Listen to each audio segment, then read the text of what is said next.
Muy buenas noches, señoras, caballeros, bienvenidos al Gato al Agua. Ha empezado el año con la conmoción que todo el mundo conoce ya sobradamente de la extracción quirúrgica, como han dicho determinados portavoces de la oposición venezolana, de Nicolás Maduro. Extracción quirúrgica, como si fuera una muela que sacas, ¿no? En realidad la operación odontológica ha costado 32 muertos. 32 muertos, por cierto, todos cubanos. Lo digo para que se tapen un poco los que invocan la soberanía nacional de Venezuela. Soberanía nacional que, como otros conceptos, derecho internacional, orden internacional basado en reglas y todas esas cosas, han estado últimamente poniendo sobre la mesa los que las aplican solo cuando les interesa. Nuestro ministro de Lamentos Exteriores, el señor Álvarez, decía esta mañana que esto sentaba un precedente. Vamos a ver. O sea, el precedente de Venezuela, que es Siria, y el de Siria es Ucrania, y el de Ucrania es Libia, y el de Libia es Irak o Mali, y el de Mali es Irak. Y antes de Irak, ¿qué? Hasta Kosovo. Seguimos remontando los precedentes. Con todos los respetos a los juristas, el derecho internacional es un derecho que funciona cuando hay naciones en igualdad de condiciones. Claro.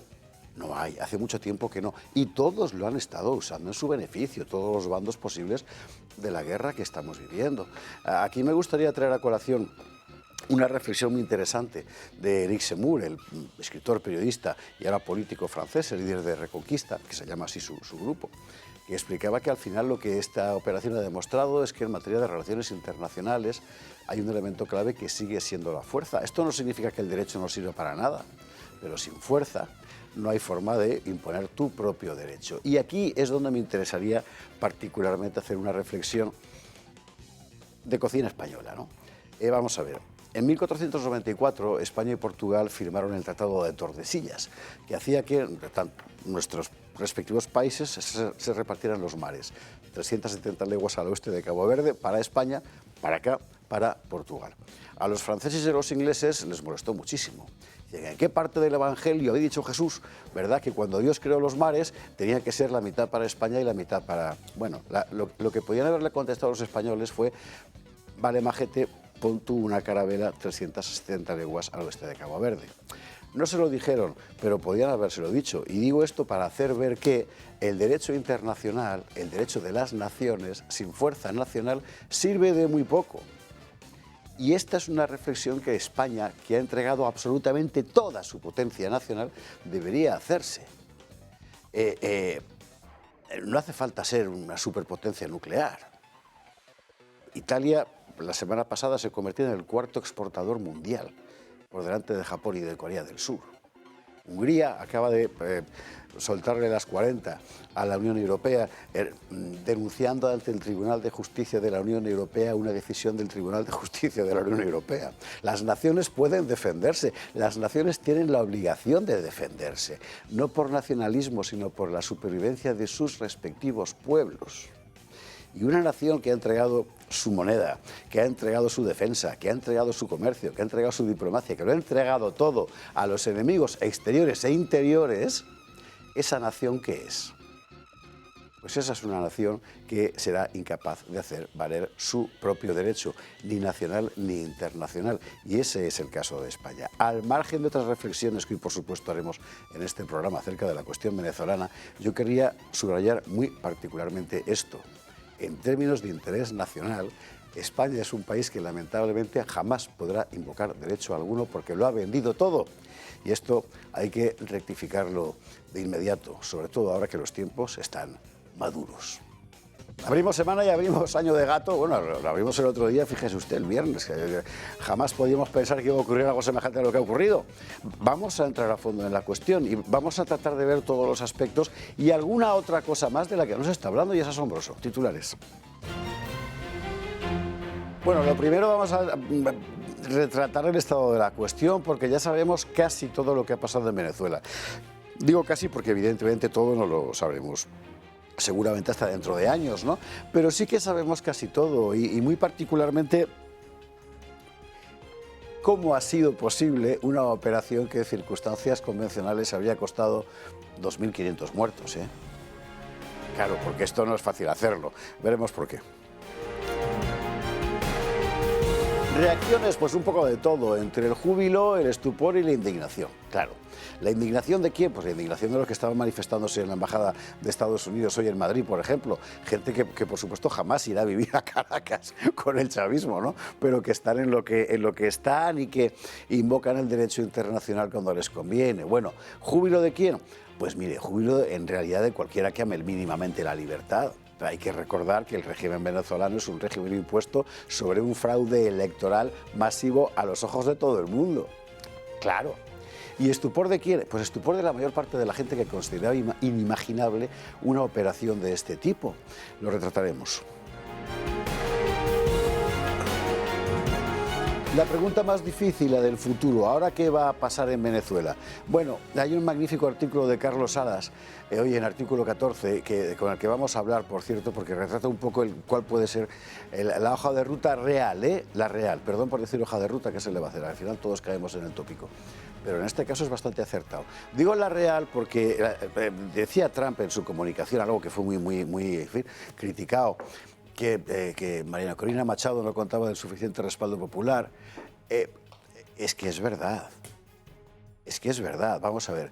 María Corina Machado no ganó las elecciones, en primer lugar. Fue Edmundo Gutiérrez, todo el mundo lo sabe. Pero sobre todo, no tiene ni un solo instrumento de poder real en sus manos para hacer ningún cambio de régimen ni de nada. Claro.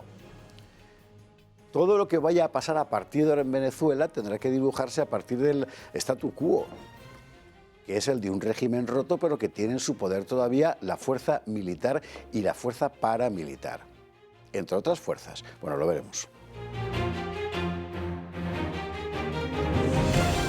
¿Y en España qué? Pues en España Pedro Sánchez ha aprovechado para escribir su enésima epístola a los militancios, en la que habla pues de muchas cosas, pero fundamentalmente se presenta como el líder mundial anti-Trump, que es una cosa que a él le gusta mucho. España se ha sumado a diferentes países hispanoamericanos para emitir un texto que es más bien una condena, aunque no, pero sí, es una condena de la intervención norteamericana. ¿Jugando a qué?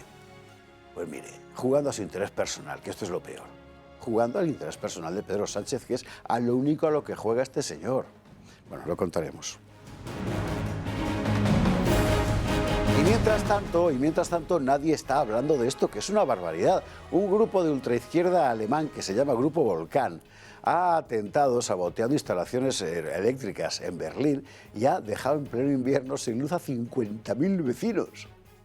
50.000. Mire usted que hace poco contábamos aquí el artículo del analista británico David Betts sobre la eventualidad de una guerra civil en Europa. Y él decía que lo que le hacía particularmente viable era el hecho de que había grupos capaces de sabotear infraestructuras energéticas básicas, ¿no? Claro, ves, como todo el mundo dice, no, pues la ultraderecha y los islamistas. Y un cuerno. Y al final siempre son los mismos. El grupo de ultraizquierda este. Aquí nadie ha dicho una palabra, nosotros lo contaremos. Bueno, lo contaremos en compañía de nuestros contertulios de esta noche. Don Pedro Luis Pedrosa, ¿cómo estás? Bien, no, nada más, ya sé que estás contentísimo, pero no, debo confesar que tengo una mezcla de sentimientos, ¿no? Yo siempre he tenido un problema porque yo que soy hijo de españoles, que me criaron como un español en Venezuela, que no dejo de ser venezolano y que soy muy venezolano, cuando vengo acá o cuando estoy con Josué en Periodista Digital, me cuesta mucho decir tenemos un problema aquí porque cuando el problema se creó yo no estaba.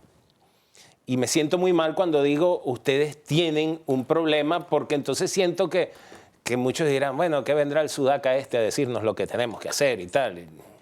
Pero tienen un problema muy grave. ¿Quién? Aquí, España, nosotros tenemos un problema muy grave.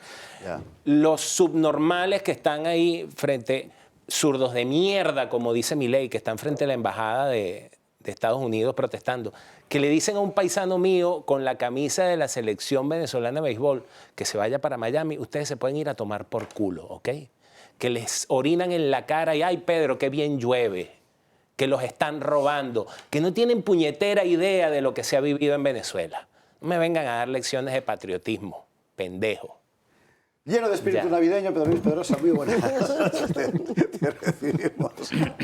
Hay que decir que Pedro ha pasado un fin de semana calentito, como si usted ha sido otra vez periodista digital, por ejemplo. Ha estado en... ¿Desde qué hora? Desde las 12. De hecho, yo ese día no dormí. Claro. Pues yo llegué... mira, todo fue así. Ya está, era para justificar un poco todo. Ya te cuento. Yo llegué y entonces mi esposa, me acuesto a las 7 de la mañana y me dice, oye, mira, que estaba viendo en Instagram, y me dice, mira, que hay unas explosiones en Venezuela. Y yo, coño, déjate, esos son fake news, ¿vale? Tú vives agarrando vainas de esas en Instagram y broma. Y yo hablándole, diciéndole eso, suena el teléfono, un vecino, que por cierto, donde yo vivía, ahí cerca volaron las antenas de comunicaciones, que es lo que le llaman el Cerro del Volcán. Ya, marico, los aviones están pasando, están bombardeando, llegaron los gringos. Y vaina. Y yo, coño, sí, es verdad la vaina. Entonces me puse, el primero que empezó a transmitir algo fue CNN en inglés. Después se pegó Caracol, después empezó a haber más cobertura.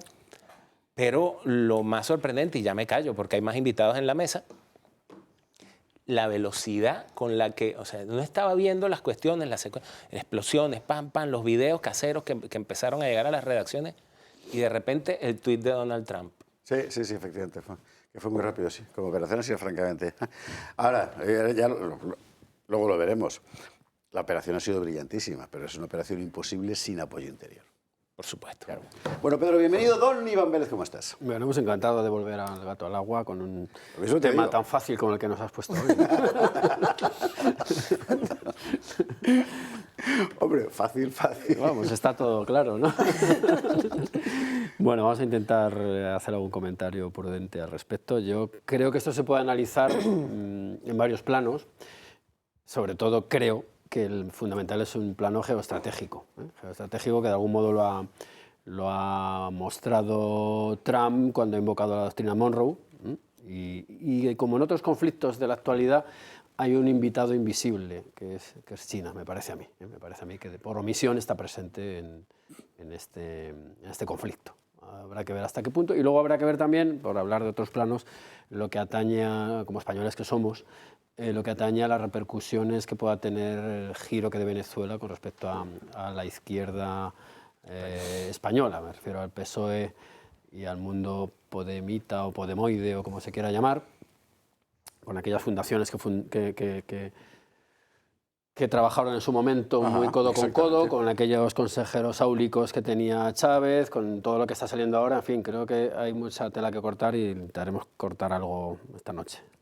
Javier. Iván, bienvenido, buenas noches. Doña Marcela Rigía, ¿cómo estás? Muy bien, buenas noches. Encantada de estar aquí esta noche de Reyes. Exultante. Y con estas buenas noticias que ha empezado el año.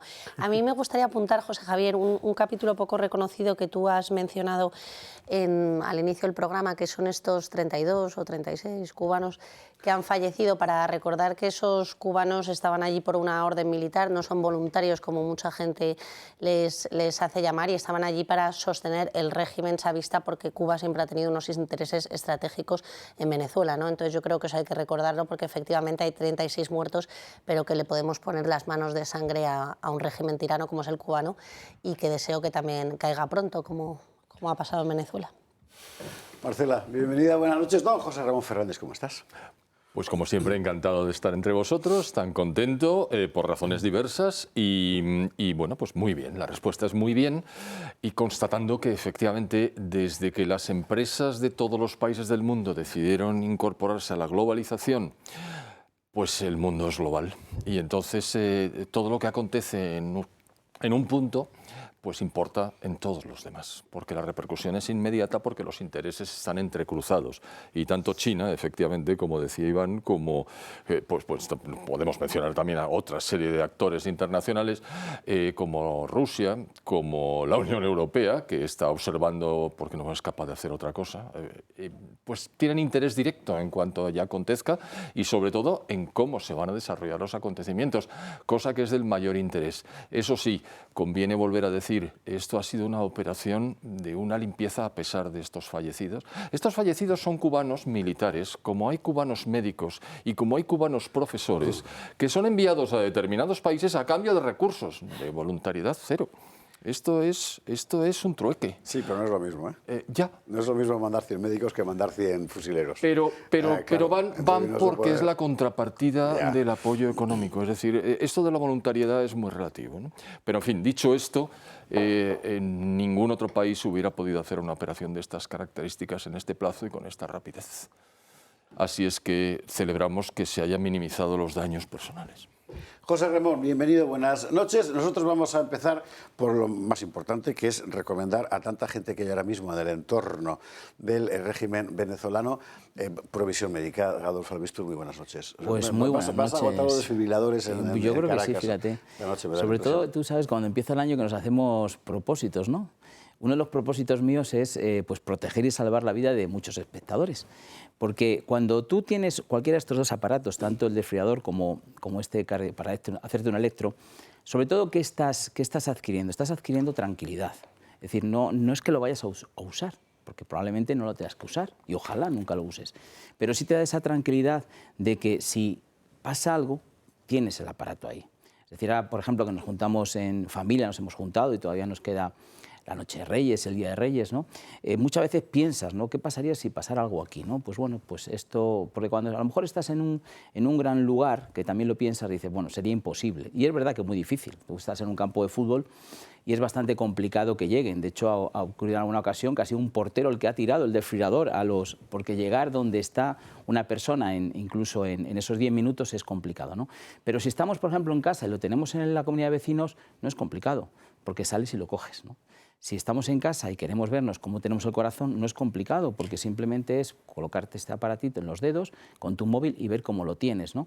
Por eso yo creo que son aparatos que dan tranquilidad, que ojalá no se usen nunca. Este sí se puede usar, porque lo que te está haciendo es ver que tu corazón está bien, pero es algo que debemos de tener. Ya estoy diciendo, ya hay en algunos lugares, en algunas comunidades, que están en ese proceso de decir, vamos a ayudar a que se tengan, ojalá sean muchas, pero tener un desfibrilador es algo muy importante, porque si no lo tenemos cerca es muy difícil, casi imposible, solamente un 5% de posibilidades de que te salves en caso de una parada cardíaca. Así que os animo que con el mismo propósito que yo empiezo este año para salvar y proteger vidas, los que estáis en casa lo hagáis también y llaméis a ese teléfono, ese 900-730-060. Recuerde que con llamar solo una vez basta, porque le van a devolver la llamada si no se lo cogen en ese momento. Y usted ya lo pregunta absolutamente todo, lo que cuesta, cómo se financia, si le enseñan a usarlo, que sí, que se lo enseñan. Ya sabe que le dura mínimo 4 años, que es lo que dura la batería. El aparato dura muchísimo más. Y recuerde usted preguntar el descuento que tiene por ser espectador del Toro Televisión. Adolfo, feliz año. Feliz año, y aquí os dejo en un programa súper interesante. Ahora Me voy rápidamente a verlo. si te encuentras con Melchor, Gaspar o Baltasar por la calle ahora al salir, les dices que esperen un poco, que terminamos de hacer el Sí, no te programa y que nos preocupes, repartan hasta después. No vaya a hasta ser que- después nada, que se esperen. Gracias. A vosotros. Vamos a hacer, si les parece a ustedes, una primera pausa para la publicidad. Y a la vuelta empezamos a repasar todo lo que ha ocurrido y sigue ocurriendo en torno a la cuestión de Venezuela y, por supuesto, también, claro, las repercusiones en política interior española, porque hay que recordar que aquí hay un gobierno que cambió de política precisamente para apoyar al régimen venezolano por influencia de un expresidente que ha empezado a borrar huellas a toda velocidad, por cierto, del último mes. Es interesante, que es Zapatero y que tendría muchísimo que contar. Ya hay iniciativa parlamentaria para que vaya al Senado a dar explicaciones. Ya veremos si lo hace. Está la cosa calentita. Pausa para la publi y lo vemos después. Estamos de vuelta en esta edición del Gato al Agua, convencional, pero nada es convencional hoy en el mundo después de lo que ha pasado en Venezuela, claro. Vamos a ir por partes y vamos a empezar. Usted sabe que aquí tuvimos un programa magnífico, conducido por Javier Horcajo sobre la cuestión. Lo que ha pasado y lo que ha pasado después de ese programa y más o menos lo que vamos ya sabiendo acerca de exactamente la operación en su conjunto en que ha consistido. Sandro Meco, que ha estado al pie del cañón desde el principio con esta historia, nos brinda este resumen. Si esperaban un año tranquilo, ese no va a ser 2026. Y es que al tercer día, Nicolás Maduro fue finalmente capturado por el ejército de los Estados Unidos. Todo gracias a una operación que requirió la coordinación perfecta de las fuerzas marítimas, aéreas y terrestres estadounidenses. Nuestro trabajo de inteligencia comenzó hace meses, todo en una misión que requería todos los componentes de nuestras fuerzas conjuntas. Tan solo un error habría puesto toda la operación en peligro. Y que dejó a Maduro sin posibilidad de huida. Maduro intentó meterse en un lugar seguro. Habríamos hecho estallar la puerta en 47 segundos sin importar de qué estuviera hecha. Él consiguió llegar a la puerta, pero no consiguió cerrarla. Así que sí, ahora Nicolás Maduro y su mujer, Cilia Flores, se encuentran listos para ser juzgados en Nueva York, donde ya se les ha hecho de noche. O como dicen por allí. Y ahora la pregunta está clara. ¿Va a hacerse de noche para los aliados de Maduro? Porque aunque Edmundo González pida su sitio en el gobierno, Venezuela necesita verdad, justicia y reconciliación, sin impunidad. y María Corina Machado reciba el apoyo de Estados Unidos, su figura no parece ser la elegida para gobernar Venezuela. Es fantástica, la conozco desde hace años y ella es todo el movimiento. Pero aquí hay una realidad. Nosotros queremos una transición a la democracia, pero la mayoría de la oposición está en el exilio. Y tenemos que pensar en las próximas 2 o 3 semanas, 2 o 3 meses. ¿Quién lo hará? Bueno, aunque Estados Unidos daba un paso adelante, vamos a dirigir el país hasta el momento en el que se pueda realizar una transición segura, apropiada y basada en la justicia. Esa transición podría dirigirnos directamente a... Tenemos a una vicepresidente que ha sido nombrada por Maduro. Y ahora es la vicepresidente y supongo que ahora es la presidente. La han jurado hace un momento. Delcy Rodríguez. Pero, ¿no habían dicho que Venezuela tiene mucha gente mala en su país? Mucha gente mala que no debería estar liderando. Y no vamos a permitir que uno de ellos comience a dirigir en el punto en el que lo ha dejado Maduro. Ya, pero es que la que antes había ejercido como vicepresidente, ahora está con ganas de colaborar. Así lo ha dejado claro en un comunicado en inglés, donde aboga por la colaboración y la paz entre Venezuela y Estados Unidos. Un cambio de postura bastante entendible, teniendo en cuenta que estábamos listos para un segundo ataque. Estábamos preparados, pero no creo que sea necesario hacerlo ahora. Y ojo porque no solo es del sí. Mientras Venezuela busca un nuevo gobierno, Trump ha avisado a México. México tiene que aclararse, porque las drogas están circulando por allí. Y tienen que hacer algo. Nos encantaría que hicieran algo. ¿Cuba? Parece que Cuba está lista para caer.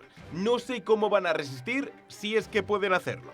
Y Colombia, que parece ser la siguiente. Colombia está muy enferma también. Y está dirigida por un enfermo al que le gusta hacer cocaína y vendérsela a los Estados Unidos.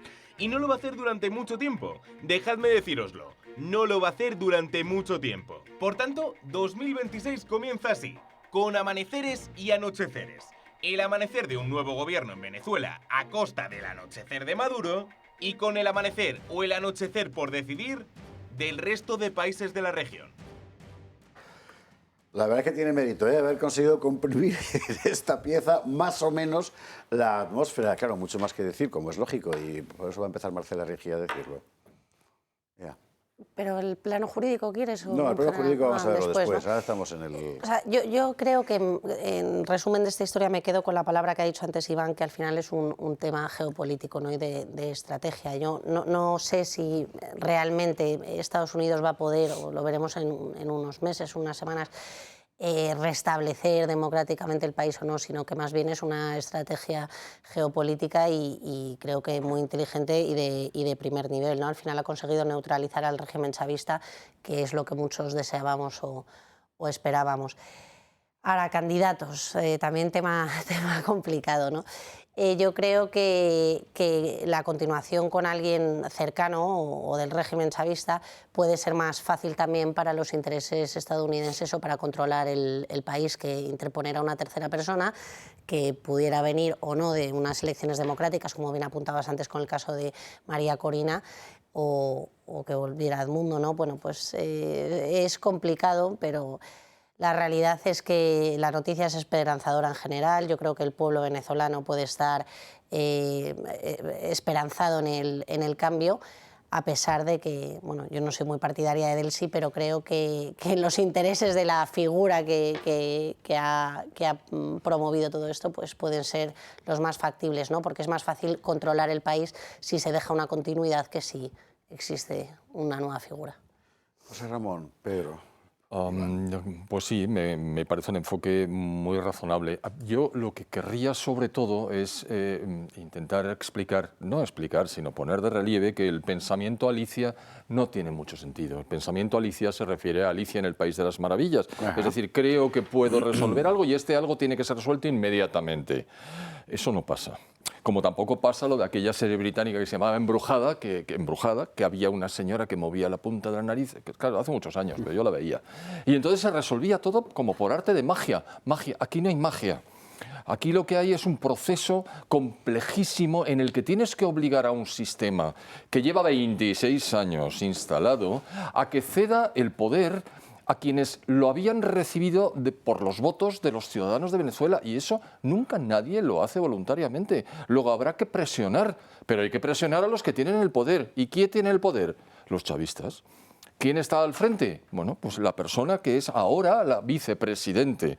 Entonces, a esa persona, que ya ha dicho claramente que está dispuesta a cooperar, hay que presionarle hasta que poco a poco se vaya haciendo una transferencia del poder real a nuevos equipos que vayan incorporándose con carácter técnico para ir llevando las Fuerzas Armadas, las fuerzas parapoliciales, los ministerios, el petróleo, el agua, el suministro de alimentos, la producción previamente. Todo eso lleva tiempo.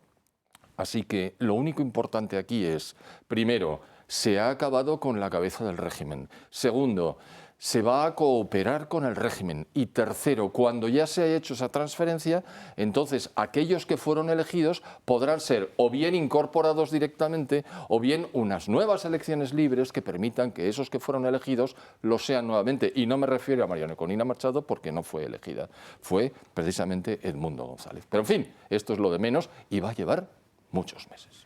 Pedro, Iván. Bueno, lo primero que hay que es que la operación militar, estupenda, precisa y todo lo demás, pero son en realidad fuegos artificiales. Aquí el verdadero logro fue lo que yo jamás imaginé que pasaría, que fue quebrar el chavismo. Hay la hipótesis, ayer alguien me decía, eso no puede ser, hay la hipótesis de que Delcy entrega a Maduro, de que es la que está desde el principio, de que es la que es captada por la CIA y que es la que entrega a Maduro. Ayer alguien me decía que eso era imposible. Si no fue Delcy, si fue alguien de menor importancia que simplemente lo chivató y dijo, le dio los movimientos y va a estar en tal lado, por lo menos ya lo que hace Trump en la misma rueda de prensa del día siguiente en Mar-a-Lago es sembrar la duda.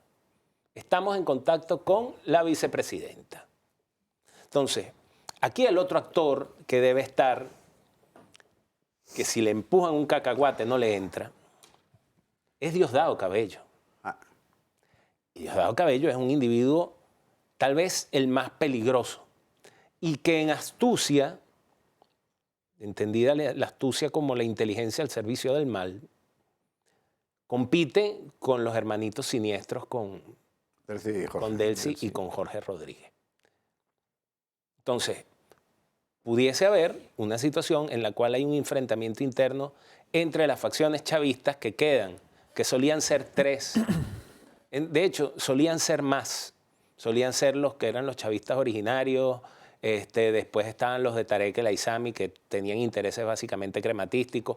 A Tarek El Aissami se lo cargan por el desfalco de PDVSA. Y luego quedan los que estaban con Maduro y Cilia. Oye, por cierto, Maduro, qué mala suerte, que te lleven preso y que te lleven con tu mujer, de paso. Pobre hombre. O sea, de verdad, creo que eso... Pero están los que estaban con Maduro, los que están con los hermanitos Rodríguez y los que están con Diosdado Cabello. Ahora quedan dos facciones enfrentadas. Eso ha sido el principal logro de lo que se realizó para efectos de finalizar con la tiranía en Venezuela. Voy a tratar de ir más rápido. Y yo siempre he hablado de tiranía, porque la transición a cualquier cosa que parezca una democracia en Venezuela es de hecho una dictadura. Si la conduce Estados Unidos, ¿saben qué? No me interesa. Esos que están tan preocupados ahorita por el petróleo venezolano, sí, mire, es que yo trabajo de noche y pago el alquiler que alquilo por el barril de petróleo que me llega todos los meses. Cuerde pendejo. que están tan interesados. No me interesa, que se lleven toda esa vaina. A ver si aprendemos a hacer otra cosa en Venezuela, no sé, si desarrollamos software, si sembramos, si hacemos jamón ibérico en Venezuela, si nos inventamos otra cosa de la que vivir. Y decía Juan Pablo Pérez Alfonso, creador, ideólogo y fundador de la OPEP, ministro de Energía de Rómulo Betancourt, que el petróleo era el excremento del diablo. Eso es lo que hace falta ceder para que Venezuela cambie de régimen. Aqua Infernalis se llamaba en la Edad Media el petróleo. Aqua Infernalis. Sí. Bueno, de verdad, no me Se interesa. ha sido verdad luego.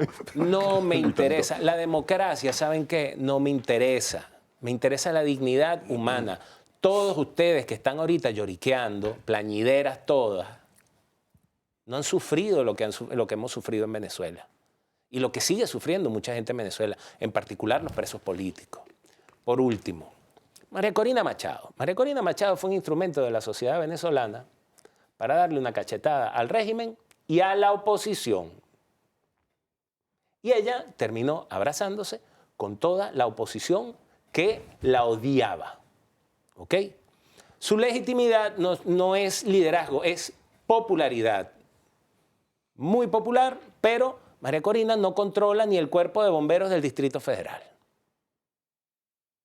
Y eso es un impedimento para efectos de ejecutar una transición. De modo que yo espero que en efecto, como dijo el señor Trump, we are running the country. Estamos dirigiendo el país. Armesilla, tú no me vas a venir a mí a dar lecciones de patriotismo, payaso. De verdad, no vas a venir a darme tus lecciones de patriotismo. Si lo está conduciendo los Estados Unidos, bienvenidos sean y ojalá que lo hagan hasta que, como dicen, hasta que se pueda llevar a cabo una transición. Si eso dura 1, 5 o 10 años, no me importa. Iván. Bueno, pues ya se han puesto muchas cartas sobre la mesa. Por cierto, muy interesante la alusión al pensamiento Alicia. Gustavo Bueno, autor de ese famoso libro Zapatero y el pensamiento Alicia. Y estoy viendo muchos comentarios aliciescos al respecto de este conflicto tan complicado, valga la redundancia casi, ¿no? Yo creo que una de las claves, aparte de las que ya se han dado, es la palabra transición, que por cierto ya se intentó en su momento. España ha exportado transitólogos. La Fundación CEP era una especie de desembarco de transitólogos que luego acabó pues, derivando en algunos casos en Podemos.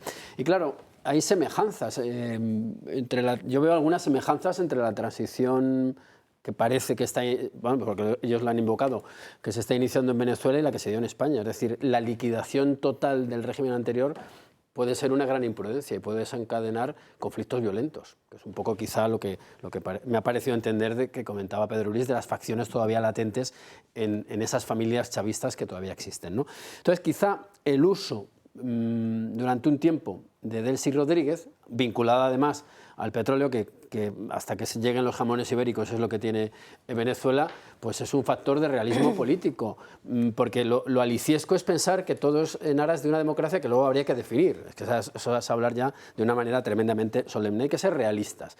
Y aquí se está jugando en un tablero que desborda a Venezuela. Me parece que está desbordándose en el tablero, por ejemplo, del petróleo, que tanto escandalizó hace 20 años con los conflictos en Oriente Medio. Pero es que el petróleo lo quieren todos.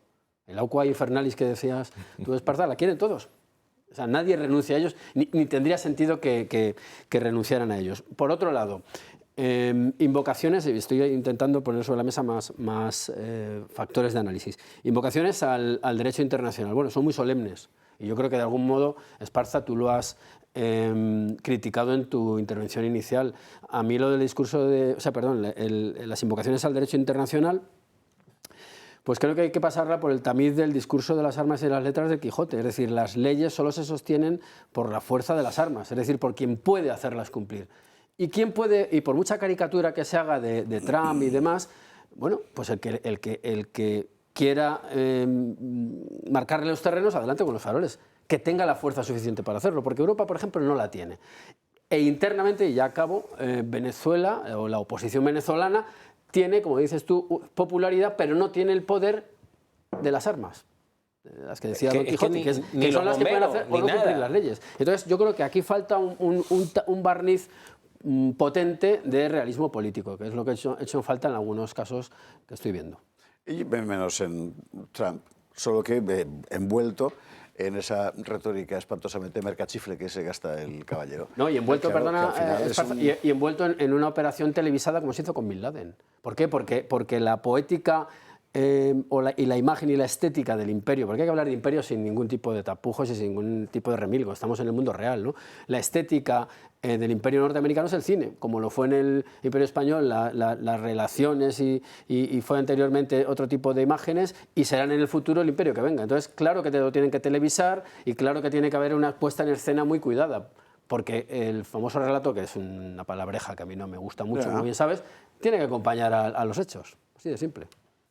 Totalmente de acuerdo con el apunte este de hablar de realismo, ¿no? Yo creo que todas las manifestaciones que se han hecho, que después entraremos a analizar de los políticos, son completamente, o sea, no viven en el mundo real esta gente. O sea, ¿qué nos creemos que es la política? ¿Qué nos creemos que es la geopolítica? Y efectivamente, ¿qué pensamos? Que en el petróleo venezolano no estaba Cuba, no estaba Rusia, no estaba China. O sea, esta gente, o sea, son demagogos, ellos estaban ¿no? buscando Pero el nivel de agua y unto que hay que echarle a la masa de la arepa para que quede. Ellos estaban ahí buscando la receta de la yaca. Totalmente, seguro. por eso que yo creo que eso, ese infantilismo, ¿no?, social que se refleja también en nuestros políticos, pues es otro ejemplo más de no hablar de las cosas como son. Luego vamos a hablar efectivamente de las reacciones y de las evaluaciones. Es verdad que desde el punto de vista del equilibrio internacional esto no cambia nada, pero como dice Carlos Esteban, y hemos dicho aquí reiteradas veces en el Gato de los Viernes, estamos asistiendo a una época de absoluta clarificación. Lo cual está muy bien, es decir, está empezando a quitar barnices, ¿verdad?, para ver la realidad exactamente como es, también en esto. Y aquí más de uno debería hacerse alguna pregunta. Yo creo, Alex, que vamos a hacer una cosa. Como tenemos pendientes dos conexiones, una que no va a poder ser, me temo, que es la de Maybor Petit, y otra que sí, que es la de Carlos Salas. Con este último vamos a hablar del programa político ahora en Venezuela. Él es venezolano, como usted sabe, ha estado cubriendo las dos últimas elecciones, las ha contado aquí en El Gato, publica hoy un artículo, Carlos Salas, quiero decir, muy interesante sobre el asunto. Maybor Petit, recuerde usted, fue la primera que publicó en un volumen toda la red de corrupción, narcotráfico, etcétera, vinculada al régimen, y tuvo que marcharse de allí, y desde entonces vive en Estados Unidos y ha entrado reiteradas veces en El Gato para contarlo. Estuvo este fin de semana en el especial de Horcajo. Me parece que hoy no va a ser posible la conexión por cuestión de horarios, que se le va a hacer, pero que como tenemos pendiente todo esto, nos vamos a la publicidad ahora y a la vuelta empezamos a desgranar todo este tipo de cosas, salvo que tengamos alguna mención comercial que Alex me dirá, porque no tengo ni la menor idea. Montes, ¿quieres que pasemos por Montes de Galicia antes de irnos? Pues trae pulpo. Claro, que aquí en realización mandan unas cosas, pero luego no se retratan. Y de Montes, hay de todo. Es decir, el buñuelo de bacalao, la ternera, yo qué sé, el foie, es una cosa flipante. Pero el pulpo es que yo no encuentro ningún otro sitio en Madrid donde lo hagan así. Vale, en Madrid yo creo que y en Galicia pocos, mal que le pese a Marcela. Que los Espasande y padre e hijos han cogido Galicia y se la han traído aquí. Los sabores, los aromas, los colores, todo. Y los platos, en un punto siempre extraordinario. Y además es uno de esos sitios donde puede estar lleno de gente y tú puedes hablar con el otro comensal y te escuchas sin necesidad de gritar. Eso es magia. Pues ahí pasa en ese restaurante, en Montes de Galicia, que está además en zona anti-Almeida, puedes ir con el coche y no te persigue nadie. Puedes aparcar, no te persigue nadie. Está dentro de la almendra del M30, pero es zona, ya digo, libre del pequeño alcalde. Y a disfrutar.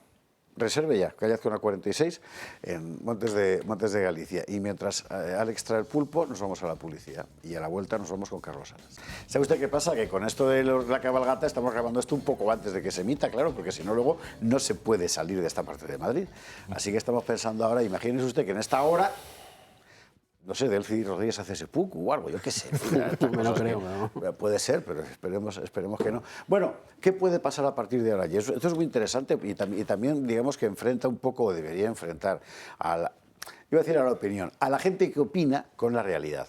No tanto el horizonte penal, si os parece, que eso lo vamos a ver después, como la otra cuestión. Porque la política es un arte de realidades. Está muy bien, aquí puedes, pues no sé, nuestro ministro de Asuntos Exteriores, decir, oh, el precedente y tal. Al final, la política es un arte de realidades. Aquí hemos dicho 1000 veces, y Pedrosa y yo insistía con él en esto mucho, que pasara lo que pasara, la realidad es de un régimen que lo controla absolutamente todo militarmente. Y militarmente con un ejército que no está pensado para hacer frente a una invasión norteamericana, sino que está pensado para la guerra civil. Tú no puedes desestabilizar un régimen donde el ejército está pensado para eso, porque, es decir, ¿cuántos muertos caerían en la primera semana? ¿50.000? Claro. O sea, tú ves esos vídeos que hay por ahí de las milicias de no sé dónde y tal, del tipo con las bermudas y el Kalashnikov, y dice, Dios mío, ¿dónde va este tío? Pero al vecino sí que le mata el Kalashnikov. Claro. A una bandera de la Legión no, pero a 50 vecinos sí. No puedes desestabilizar un país así. Pues es de una irresponsabilidad absoluta. Bueno, entonces, si eso no lo puedes hacer, ¿qué es lo que puedes hacer? Carlos Salas publicaba en el artículo 14 un texto muy interesante. Como usted sabe, Carlos Salas estuvo aquí explicando su cobertura de las anteriores elecciones venezolanas y de las anteriores también. Él contó lo que veía allí en la calle, en la gente que conoce, en los barrios que ha frecuentado toda la vida. Y era muy interesante. Y lo que publica hoy es qué es lo que podría pasar en Venezuela a partir de ahora. Carlos, querido amigo, muy buenas noches, ¿cómo estás? ¿Qué tal? Hola, buenas noches, Javier. Un placer estar contigo de nuevo. El placer es nuestro. Bueno, primero me gustaría preguntarte cómo lo has visto, la operación, que me imagino que habrás seguido este fin de semana con absoluta pasión, como es lógico, ¿no? Y luego lo que pueda pasar a partir de ahora en un sitio que, insisto, como tú contaste aquí, en las últimas elecciones conociste barrio por barrio y en más de una localidad. Sí, exacto. Gracias, Javier. Bueno, la operación me pareció de una audacia extraordinaria y de una eficiencia, hasta lo que sabemos, fuera de lo común. Tú sabes que todos los que estábamos pensando en Venezuela, cada día teníamos un escenario. ¿Va a pasar esto? No. Al día siguiente pensamos, no, va a pasar esto. No. Al día siguiente, otro. Y uno de los escenarios era la extracción. Pero al final todos decíamos, sí, muy bien, pero ¿cómo entra Estados Unidos allí? ¿Cómo puedes hacer la extracción o el llevarte a los principales dirigentes chavistas, salir sin que pase nada? Bueno, pues al final lo han hecho usando la tecnología más moderna, el apoyo táctico, primero de espías de la CIA en el terreno durante meses, preparando el terreno e informando, cosa que ya se sabe, y luego el inutilizando todas las baterías antiaéreas, todos los sistemas de comunicación, haciendo un gran apagón en muchas zonas, las zonas más importantes de Venezuela, y al final llevando a las Delta Force, este servicio de fuerzas especiales, que entran, van al sitio, entran en la habitación, se llevan a Maduro y a su mujer, salen y al final, hoy mismo, en estos momentos, está compareciendo Maduro en un tribunal de los Estados Unidos. Desde ese punto de vista me pareció una operación que, como todo el mundo sabe, es de película. Al parecer no ha habido bajas dentro del operativo norteamericano, pero sí ha habido 40 bajas dentro de lo que se llaman los avispas negras, que era el Servicio de Protección Especial cubano, admitido por Cuba, de Nicolás Maduro. Y a partir de ahora, ¿qué? Es decir, aquí estamos con la tesis todo el mundo de que la operación, por muy brillante que haya sido, sin un apoyo interno, eso no sale. Al menos con un ejército movilizado, evidentemente, y no lo estaba. Y ahora quien queda allí es una señora que estaba en Moscú casualmente en aquel momento. Sí, tú sabes que ahora todos tendemos a rellenar con relatos las dudas, las incógnitas. Y hay mucha especulación sobre si Delcy Rodríguez o alguien importante en Venezuela fue quien señaló el paradero de Maduro. Eso todavía no lo sabemos, no lo podemos probar. Lo que sí sabemos es que una vez terminada la operación, Estados Unidos ha lanzado ya su oferta, que es decir, muy bien, te hemos demostrado que podemos capturar a quien queramos, donde queramos y cuando queramos, nos lo llevamos y ahora te toca a ti negociar. ¿Qué es lo que Delphi ha dicho a primera hora de esta mañana? La prensa española ha informado que Delphi está dispuesta a cooperar, que fue una de las palabras que había mencionado el secretario de Estado o el ministro de Exteriores de Estados Unidos, Marco Rubio, ayer, que dijo dos palabras: compliance and cooperation, que es ella debería de cumplir y debería cooperar. Pues bien, ya se ha manifestado dispuesta a cooperar. ¿Qué es cooperar?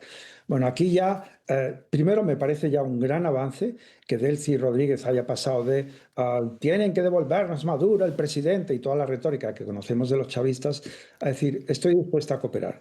Pero ahora tiene que llegar la política de los hechos. ¿Qué es cooperar?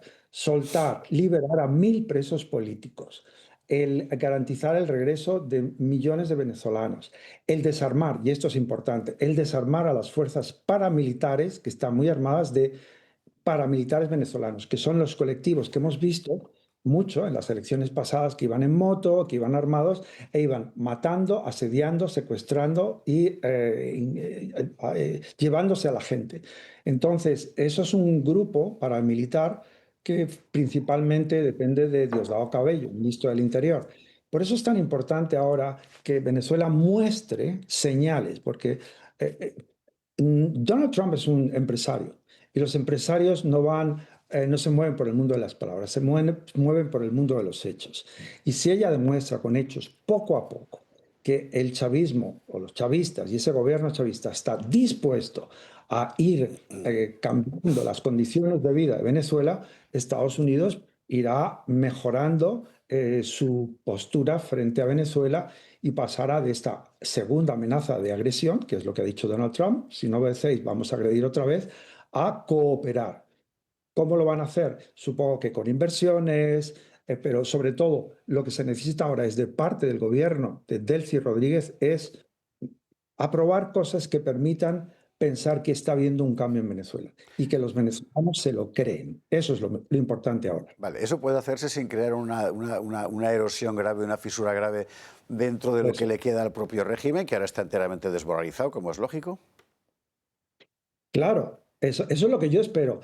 ¿Sabes lo que pasa, Javier? Que cuando uno hace análisis de este tipo ante eventos tan importantes, muchas veces confundimos las emociones con la realidad o lo práctico, lo que puede pasar. Entonces, muchas veces yo no estoy seguro si lo confundo, ¿no? ¿Qué es lo que a mí me gustaría a lo que realmente va a pasar? Yo aquí confieso que lo que me gustaría es ver a este gobierno chavista dar esas señales. ¿Por qué mucha gente estará diciendo, bueno, pero ¿por qué no dejan que vuelva Edmundo y que María Corina Machado sea su vicepresidenta y que tomen el poder? Bueno, esto no es tan fácil. Y yo le pido a la gente un acto de paciencia y de razón. Imagínense que esto es un banco que ha sido tomado por un grupo criminal que matan a los vigilantes, que toman el poder del banco y que empiezan a transferir el dinero a cuentas corrientes. Entonces, tú lo que necesitas, lo que se hace siempre en las negociaciones, envías un negociador y tratas de que los criminales depongan su actitud y salgan pacíficamente. Bueno, eso es lo que se está tratando de hacer ahora en Venezuela. Porque si no, ¿qué puede haber? Pues una matanza, lo que tú has dicho antes, puede ir desde guerra civil, grupos desorganizados aprovechando el descontrol en Venezuela, falta de credibilidad de un gobierno. En Irak, en Libia, en Siria, cuando ha sucedido esto, ese vacío de poder al final lo toman grupos armados de gente que lo que hace es asolar, destrozar, violentar la calle, asaltar, matar. Entonces, por eso lo importante es garantizar la paz y que va a haber una transición. Imagínate, a Trump no le gustaría nada, por nada en el mundo, que después de esta operación todo generara en un acto de violencia y que en Venezuela se declarara una especie de guerra civil entre grupos y tal. Porque estás dejando las cosas peor que antes. Por eso lo importante es fiarse, y yo estoy diciendo una palabra importante, fiarse de que ellos, los chavistas, van a hacer esa transición. Estarías haciéndote un Obama o haciéndote un Biden, ¿verdad? La verdad es que sí. Una última cuestión respecto a la gente de a pie. De lo más impresionante de tu cobertura de las elecciones era el haber estado con la gente en los barrios, incluso en los barrios controlados por los chavistas y tal. La verdad es que contaste historias muy impresionantes. Sí. Ahora estás lejos de allí, pero a mí me ha llamado la atención que no haya, como decir, grandes manifestaciones populares de apoyo a la intervención norteamericana. Bueno, pero es porque date cuenta de que la gente está expectante. Lo que has mencionado es verdad. Yo estuve hace un año y pico en Venezuela y, entre otras cosas, me fui a un barrio muy pobre, muy grande, uno de los mayores de América Latina, muy pobre, que es Petare, y me subí a un mototaxi. Le pagué $1, que era lo que me cobraba por darme una vuelta por el barrio. Y mientras tanto yo le iba entrevistando, ¿no? Y él me contó la situación, cómo estaban. No eran en absoluto ni chavistas ni maduristas, ya se habían olvidado de eso. Y en estos días, en estas horas, le he escrito: oye, ¿qué tal? ¿Cómo están las cosas? Tú imagínate, es una persona del pueblo, es muy modesta, es muy humilde. Y él me dijo, todos esperando a ver qué pasa y deseando a Dios que todo salga bien. Claro. Pero no, o sea, cuando tú dices, no ves grandes manifestaciones, mira, los venezolanos después de muchos años están acostumbrados a la desilusión. Entonces, por eso es que si hablas con gente en Venezuela, allí son muy cautos. ¿Por qué? Porque han visto que muchas veces se han ilusionado con un gran cambio y luego han venido los chavistas y lo han arruinado todo. Por eso, no confundas esa falta de expresión que se ha visto mucho fuera de Venezuela, gente manifestándose a favor de la operación de Donald Trump y en contra de Maduro, con lo que en Venezuela está pasando. ¿Por qué? Porque son cautos, no quieren desilusionarse otra vez más. Ahora, dentro de ellos hay, como me decía esta mañana un venezolano, una sonrisa contenida. Todos están felices por dentro, pero no lo quieren manifestar tanto para no volver a caer en la desilusión. Carlos, compañero, abrazo fortísimo, muchísimas gracias y feliz año. Gracias. Y me parece que Feliz año a todos. Y volveremos a hablar, me temo, en los próximos, bueno, me temo, no, será una maravilla, los próximos días con este asunto. Abrazo fuerte. Eso espero. Gracias. Gracias mil. Y estaba Pedrosa sintiendo todo el rato lo que estaba diciendo. Carlos le pides permiso y me pasas el número. Me gustaría ponerme en contacto porque a mí me ha dado mucha rabia esta gente que ha salido a dar declaraciones y reacciones y tal, porque siempre nos han visto como así como ese experimento que está allá, ay, esos pobrecitos. Y entonces, como montados en un pedestal de conocimiento desde donde evalúan, esta persona que acaba de hablar conoce, o sea, siente, lo ha vivido. Sí, claro. O sea, cuando dice, lo más impactante que dice, acostumbrados a la desilusión. Sí, muchas veces. En estos días, Luis María Pardo, que estuve con él en Periodista Digital. Y entonces dice algo que a mí me sonó muy... ¡Salgan ahora! Luis María, déjame buscarte el número que lo acabo de pillar por acá. 38.000 víctimas de tortura, 18.350 presos políticos durante este tiempo, 468 asesinados durante protestas. Eso no es... Miren, la mayor manifestación del mundo la hicimos en Venezuela en abril de 2001. Creo que éramos 3 o 4 millones de personas. Yo no estaba, pues yo era oficial de la Armada en ese momento. Pero a mí esa noche me metieron con una pistola en la cabeza, me metieron a mi camarote. Que no saben lo que hemos pasado. Me dijeron, mira, yo sé que tú eres medio escuálido, mejor vas y te metes en tu camarote.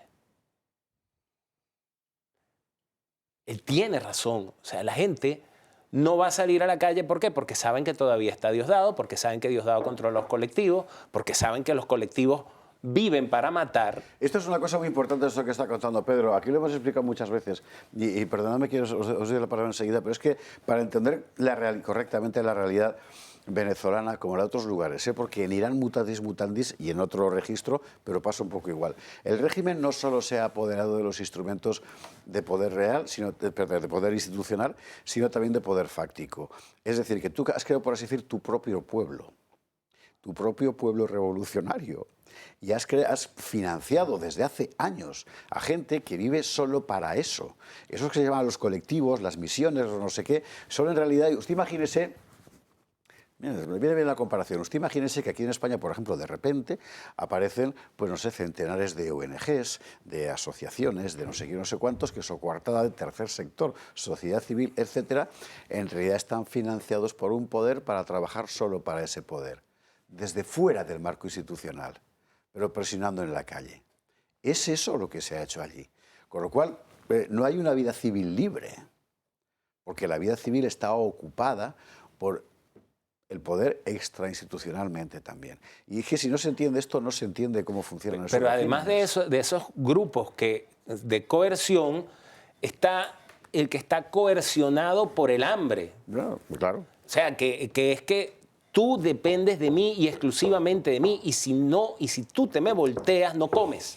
No comes, o sea, que es lo único que te queda por hacer, porque trabajo tampoco tienes. Iván, No, Marcela, por que ahí, ¿qué creéis? ese último colectivo no puede comer democracia. Esa es la cuestión, come pan, come arepas, lo que tú decías Exacto. antes. Es decir, que yo creo que de algún modo, alguno de esos transitólogos lo ha dicho en su momento, estoy pensando en Errejón, cuando hablaba de ir colocando gente en esos colectivos, y claro, es un modo de soltar lastre cuando no tienes poder, pero mantenerlo de una forma discreta, y yo creo que lo que...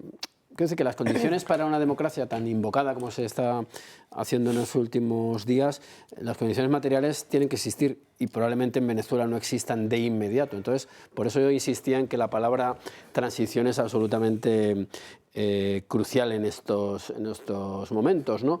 Quiero recordar también, ahora que en medio de todas estas invocaciones, el papel jugado en su momento por el Partido Popular. Quiero recordar que ellos apostaron por Kamala Harris, que no era precisamente una gran enemiga Alto. Porque ahí hay otro factor. de Maduro. ¿Por qué Trump ignora a María Corina? Es que Edmundo fue a Estados Unidos en plenas elecciones, en plena campaña electoral, y fue a Biden. Es que toda la oposición venezolana vive del lobby con el Partido Demócrata de los Estados Unidos a través de Leopoldo Martínez Nucete. Es que María Corina felicitó a Kamala Harris. Y esos son los archienemigos de la persona que acaba de sacar a Maduro de Venezuela. Quiero aclarar que no hemos tomado café antes tú y yo juntos. No, No, que no estamos de acuerdo previamente, sino de manera contingente, ¿no? Marcela. No, que a mí yo hay una clave que hay que apuntar que es muy necesaria, que es esta transición democrática tradicional. Es muy complicada cuando efectivamente todos los resortes del Estado y del sistema están colonizados por este chavismo, casi 30 años de esta historia donde no solo son militares, son funcionarios, son jueces, son policías, todo el mundo vivía este sistema y el que no estaba de acuerdo y lo ocultaba muy bien, porque para que te sigan dejando en un régimen tirano en ese puesto es porque lo hacías muy bien, con lo cual es muy difícil hacer esta transición democrática sin, yo creo que esa palabra clave que ha dado el señor Salas, ¿no?, de fiarse. Yo creo que esa era la clave. Hay que fiarse del gobierno legítimo o no legítimo, pero que pueda dar esta continuidad, porque si no hay fiabilidad, no hay continuidad, efectivamente, y una revolución o una guerra civil sería lo último que Trump querría. Me estaba pensando en esto que estás diciendo tú precisamente cuando ha mencionado la equivalencia, que no la ha querido hacer, pero bueno, solo terminológica. Iván Vélez antes de la transición española, la transición venezolana. Estaba pensando mucho en Ferrandis, por su libro de Franco sin adjetivos. Porque claro, la gran diferencia es donde tienes un Estado institucionalmente sano, que lo era, el español, y una sociedad muy libre y muy poco intervenida, no en términos de libertades públicas, pero libertades personales todas, ¿verdad?, que no tiene nada que ver con la situación venezolana, claro, es distinto. Y hay un punto las condiciones materiales que yo prosperidad. decía, vamos. Claro, las condiciones materiales que diría. No, y que hay un punto importante en este tema del fiarte, que a los chavistas no les queda otro remedio, porque ahora veremos el tema del proceso judicial estadounidense. Aquí no está Maduro solo señalado y su señora esposa, o sea, esto va a ir un montón de gente detrás, vamos a y eso es clave. en este asunto, porque además Marcela se ha leído el acta, ¿cómo se llama? ¿El acta de acusación se llama? Acta, sí, de acusación o de procesamiento, podríamos hablar en España. Ahora nos la va a contar, porque, joder, José Ramón. Sí, yo quería hacer dos cosas. Una, dar un listado, es decir, datos, que es lo que me gusta. Y así me quito tiempo a mí mismo para darlo al conjunto, porque voy a acabar antes. Y segundo, eso se llama altruismo. Bueno, y segundo, esto del petróleo que me molesta bastante. A ver, Venezuela, situación. 18.305 presos políticos. 10.500 ejecuciones extrajudiciales, es decir, una vez los detienen, los matan en la oscuridad. 468 homicidios durante las protestas públicas en la calle. 8.000 violaciones adicionales de los derechos humanos, graves, claro. 415 medios de comunicación o censurados o expropiados. El 90% de la población en pobreza, de los cuales el 50% en extrema pobreza. 3 elecciones robadas y trucadas. Y millones de familias en el exilio por razones políticas. Esto es lo que se está intentando desmontar. Por si alguien piensa que aquello era un régimen, si a él le favorecía, puedo entender que sea positivo, es su análisis o su impresión. Pero este crimen es el que ha estado vigente durante más de 20 años. Y luego lo del petróleo muy rápidamente. A ver, el petróleo venezolano es caro y malo, es mucho. Pero es caro y malo. ¿Esto de caro y malo qué significa? Pues que es muy caro de extraer por las condiciones especiales del subsuelo y del origen de las arenas bituminosas en muchos de los casos. Y segundo, tiene muchísimo azufre, es muy ácido. Es decir, cuesta mucho después procesarlo para obtener resultados. Es decir, claro que tiene mucho petróleo, pero esto es como el buen paño en el arca. Mire usted, si no hay precio que justifique la extracción, ese petróleo no sale y por tanto la riqueza es potencial y no real. Vayan ustedes a un especialista en petróleo y pregúntenles. Por cierto, yo creo que es la segunda región del mundo en producción de petróleo. Sí, yo quería... Es Texas. Después de Arabia Saudí, Texas, es el estado de Texas. Si fuera un país, y aún así no es la primera fuente de riqueza del... Yo quería completar este comentario de José Ramón porque ya se ha anunciado, me ha parecido verlo entre la cantidad de mensajes que uno va leyendo estos días, que se ha comentado ya la necesidad de actualizar la industria de extracción petrolífera. Sí. Claro, ¿quién lo va a hacer? Es que, pues, hombre, no hace falta decirlo, no somos ¿cuánto tiempo lleva eso? No somos tan ingenuos. ¿Y cuánto tiempo lleva en declive la capacidad de producción? Claro. Eso es. De Bueno, hecho, y eso beneficiaría no solo a Venezuela, sino al propio Estados Unidos, que si interviene de ese modo no le cuesta dinero, no le cuesta tanto dinero. Pero es que yo insisto, o sea, aquí de verdad, 3 pitos y una gaita la democracia, 3 pitos y una gaita la soberanía, la dignidad humana de las personas que aún viven en Venezuela, que cuando usted, don José Ramón, dice 8 millones de familias, no, somos 8 millones de personas, lo cual significa entre unas 5 y 8 millones de familias rotas. ¿Ok? Entonces, analistas de cafecito, ¿verdad?, de estos pijos que agarraron y el papá les pagó el grado y luego les pagó el máster e hicieron el doctorado y en su puñetera vida han hecho un presupuesto ni han dirigido absolutamente nada. De verdad, métanse la lengua donde no les pega el sol. No, bueno, completar eso, insisto en eso, y por hacer otro paralelismo. Arabia, todas estas potencias sin la industria occidental, vamos a llamarlo occidental, aunque no es un término muy preciso que digamos, el aqua infernalis es nada, porque no sirve para nada. Entonces, aquí lo que ocurre con el petróleo es que es una construcción sobre una materia prima, y esa construcción requiere de una tecnología de la que carece ya Venezuela, por asombroso que parezca, con lo cual, pues claro que van a quedarse con parte del pastel, lógicamente. Es subrayar que es un país devastado. Claro, esa es la cuestión. Es que es una cosa, joder. Que es reactivar las refinerías en Venezuela. Claro.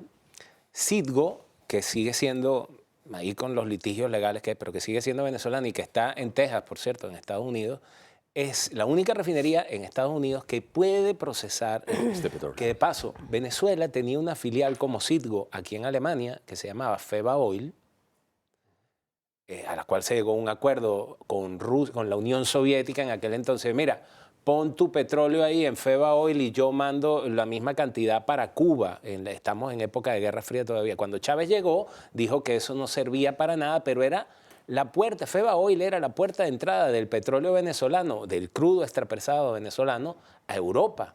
Y eso el chavismo lo desapareció. Bien, vamos a la cuestión jurídica. Es decir, estaba compareciendo hoy ante los tribunales ya Maduro con el gorrico ese que le han puesto que parecía Mickey Mouse. Que hace falta mala leche también, ¿eh? O sea, joder, un poco de dignidad, ¿no? No te dejes, de verdad. Bueno, claro, la cuestión es la siguiente. Primero, me interesa mucho evaluar, y aquí sí que os pido opinión, particularmente a los que tenéis formación jurídica, la cuestión de la legalidad o no de la intervención norteamericana. En segundo lugar, estamos hablando de delitos objetivos, comprobados, es decir, hechos probados. Y eso es lo que hace que pinte bastante mal para Maduro y para toda su corte en realidad, ¿no? Empezamos por la primera cuestión, la del derecho internacional tan invocado en estos días. Sí, yo considero que nos puede caer mejor Trump o no, nos puede gustar más su figura o no, pero lo que está claro es que no es tonto y no está mal asesorado. Si te lees el auto en cuestión, resuelves perfectamente la cuestión internacional en pocos segundos o avanzando pocas páginas, porque se mencionan en el propio auto, ¿no? Hay dos claves para ello, y una es los delitos que se le imputan o los previsibles delitos que ha podido cometer Maduro y su entorno, y la categoría de ellos, ¿no? Hay dos que son clave, que es el narcotráfico internacional y el terrorismo, ¿no? Luego también le imputan la conspiración continua o el uso de armas de guerra. Y este narcotráfico internacional es de máxima gravedad penal, con lo cual establece una serie de requisitos que hacen que el tema del derecho internacional pues no impere como están diciendo Sánchez y sus amiguitos comunistas en el manifiesto. Solo para la legislación americana, que permite, por así decir, contempla la extraterritorialidad, o en líneas generales. Bueno, es decir, que yo no podría mandar a un equipo de la Guardia Civil a detener a un señor en Francia, antes de la Unión Europea, quiero decir. Bueno, eso es muy casuístico en algunos países, ¿eh? Pero en el caso concreto de Estados Unidos, ¿no? Lo que detalla el auto sobre el tema de la jurisdicción, ¿no? Establece literal, ¿no?, que permite juzgar en Estados Unidos delitos cometidos fuera de Estados Unidos siempre que afecten directamente a Estados Unidos y lo justifican por la importación de drogas, y siempre que el acusado haya sido traído a un Estado federal. Vale. Y la operación le ha traído a tierra estadounidense y posteriormente a Nueva York, ¿no? Ya si quieres te hago una serie de matices del auto y luego si queréis entramos en el tema más en concreto, ¿no? Pero el auto detalla que hubo pagos, los detalla, o sea, estos son pruebas, evidencias que tienen contrastadas o previsiblemente contrastadas, ¿no? Que hay protección de armas, que hay una logística y armas a determinadas organizaciones como las FARC, ¿no? Alega una coordinación directa y no solo esta coordinación directa, sino la coexistencia y conocimiento del presidente Maduro y su entorno. Habla de Maduro padre, habla de Maduro hijo, habla de Diosdado Cabello, habla de la mujer, o sea, esto parece también el auto de procesamiento de Pedro Sánchez porque está todo el entorno metido. Y bueno, luego también establece que esta es otra de las claves para el tema del derecho internacional, que la conspiración ha sido continua, o sea, para evitar la prescripción del asunto hablan de esta continuidad desde el año 99 hasta el año 2025 en estos delitos, ¿no? Y así pueden conectar todos los hechos y incluso conectar acusados, aunque hayan hecho actos distintos por este delito continuado del año 99 al año 2025, que es donde cierra el auto, ¿no? Estas evidencias. Y luego, bueno, pues sugiere que hay testigos cooperantes, que no solo son narcos, son militares, exfuncionarios, el propio gobierno, grabaciones que se mencionan expresamente, casos previos de otros condenados y incautaciones, ¿no?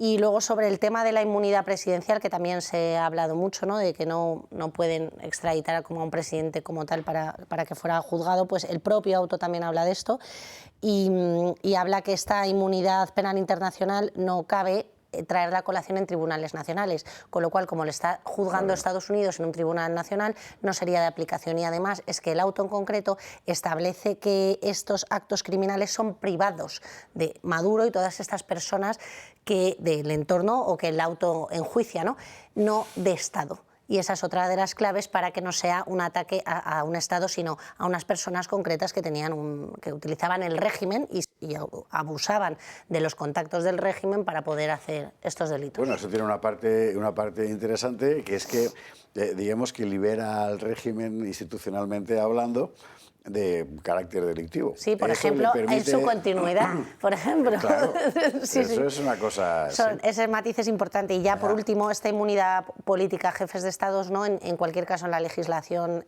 americana no se da para los casos de narcoterrorismo, o sea, de narcotráfico y terrorismo, con lo cual es otra de las vías que tiene.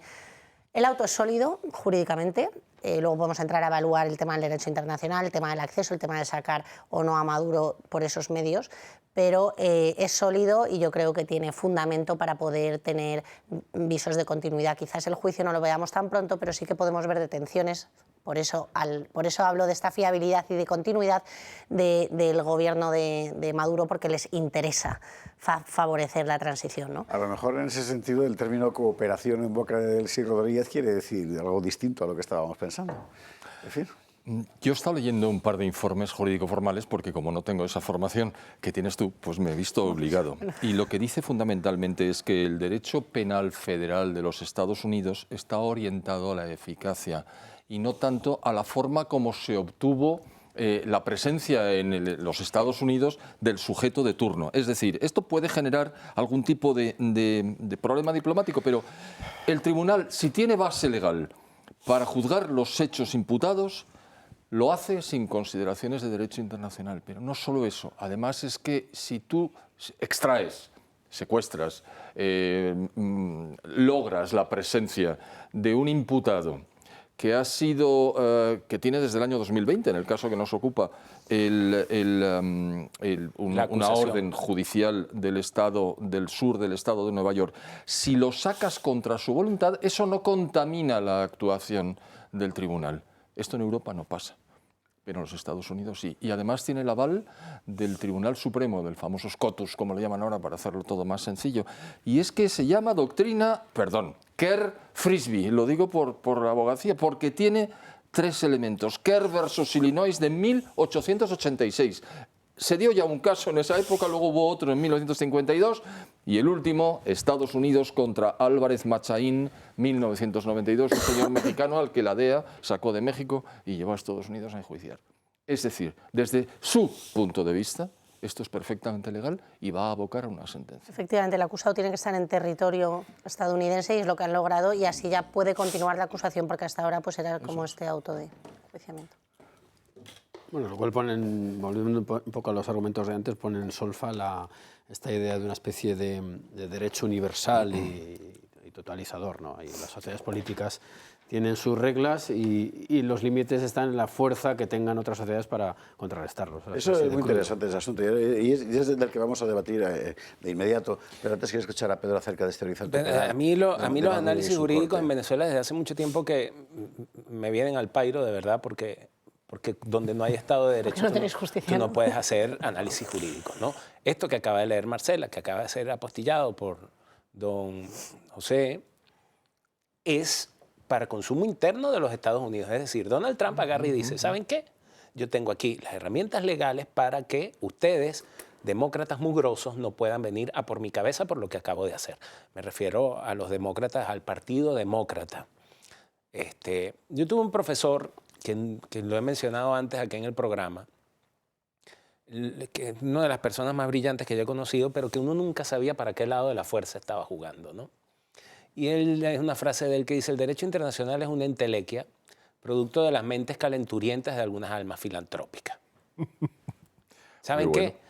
Saben por dónde se pueden meter su derecho internacional. El que no quiera poder apelar al derecho internacional tiene que ser un país que primero ha desarrollado la fuerza suficiente para protegerse y que cumple con sus vecinos en condiciones de respeto, de que no te metas aquí conmigo.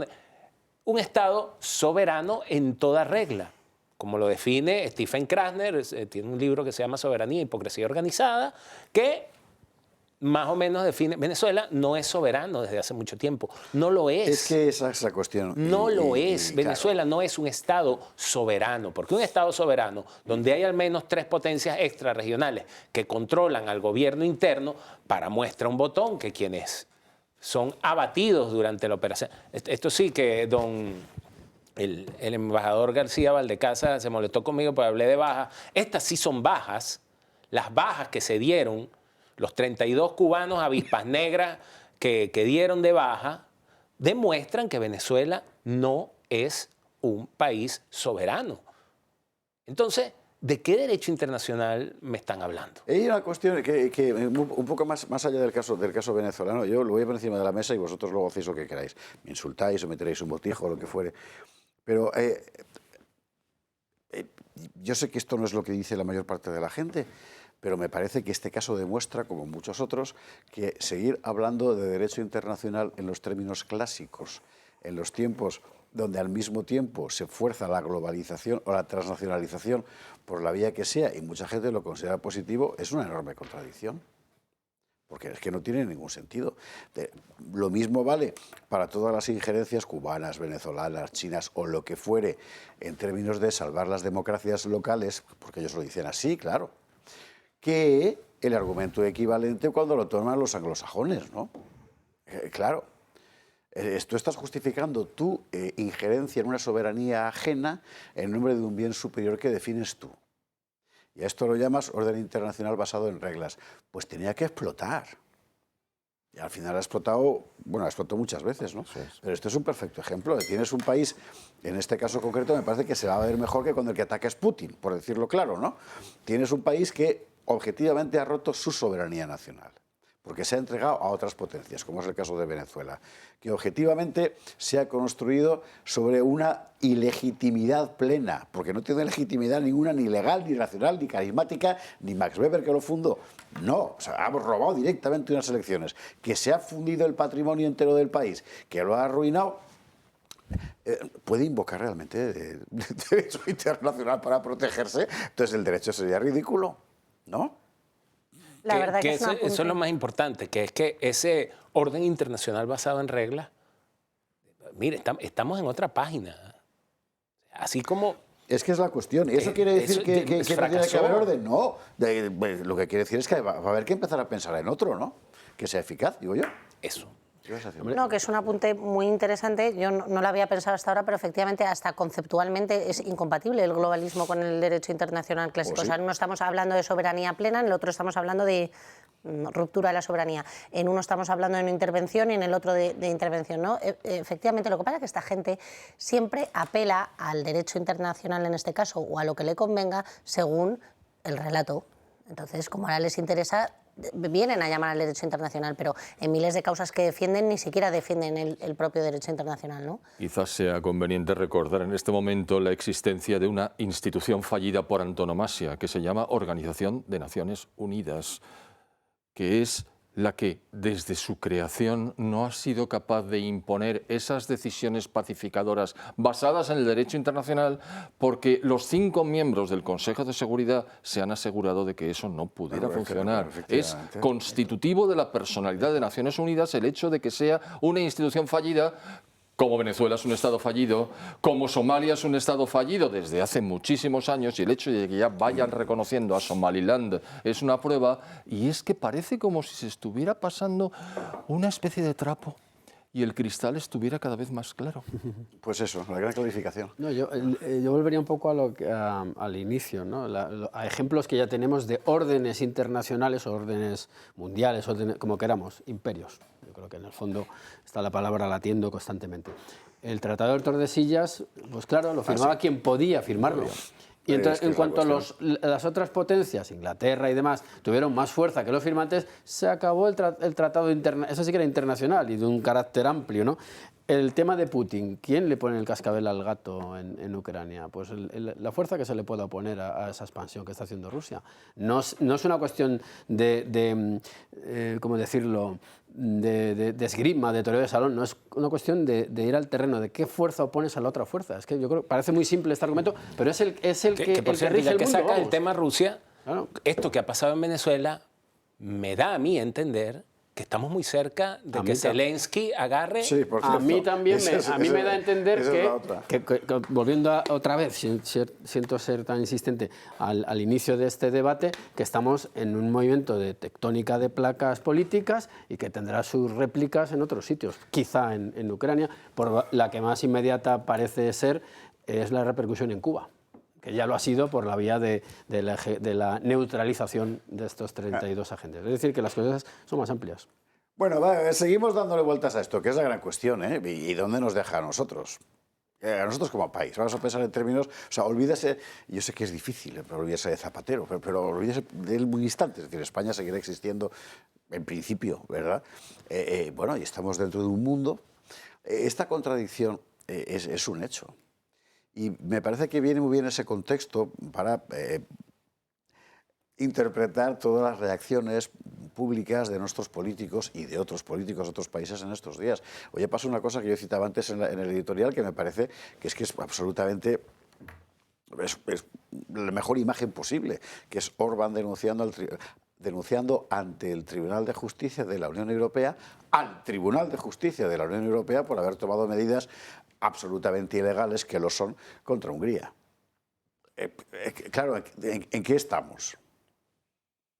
Bueno, vamos a ver lo de las reacciones. Marina Álvarez ha estado todo el día siguiendo lo que pasaba.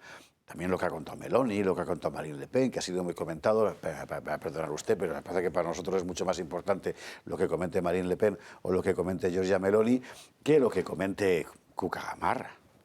No sé, por trascendencia quiero decir. Bueno, y más cosas. Marina, por favor. Casi 3 días han pasado desde la intervención militar y captura de Maduro y las opiniones se van perfilando. De la equidistancia ha pasado Sánchez al rechazo total tras la firma de un comunicado con otros países iberoamericanos. Piden respeto al derecho internacional y advierten. Hay un precedente muy peligroso. Lo que está en juego es si se sigue manteniendo el orden mundial que ha garantizado la paz y la prosperidad o si vamos a la ley de la selva. El titular de Exteriores afirma estar detrás de la presión de Bruselas. Miembro importantísimo de la Unión Europea que ha tenido un papel decisivo en ese comunicado que salió ayer. Habla Álvarez de un comunicado descafeinado que llega un día y medio después de la operación en Venezuela y que se limita a pedir calma y diálogo. En el Partido Popular, alineamiento con Trump, pero distancia en la solución al conflicto. Para nosotros el camino, el horizonte del futuro y de la esperanza de Venezuela no pasa por Delcy Rodríguez. No se puede olvidar un proceso electoral que llevó a que Edmundo González y María Corina Machado obtuvieran cerca del 70% de los votos. Que sean ellos quienes lideren todo este proceso. Los de Feijóo admiten dudas sobre la legalidad de la intervención, pero estrechan el cerco sobre Sánchez. Impulsarán una comisión en el Senado sobre sus vínculos económicos con el chavismo. La comisión de investigación de la caja negra de la SEPI. Una caja de dinero de todos los españoles que pudo servir para pagar favores a la dictadura de Maduro con rescates a empresas como Plusultra. Vox también dispara contra el presidente. Asegura Santiago Abascal que tras su condena a Estados Unidos hay intereses personales y ofrece su propia receta.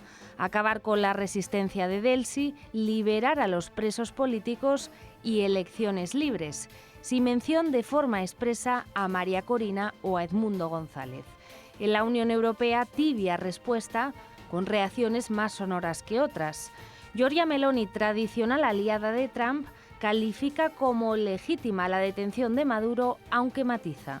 La intervención militar no es la vía para acabar con una dictadura.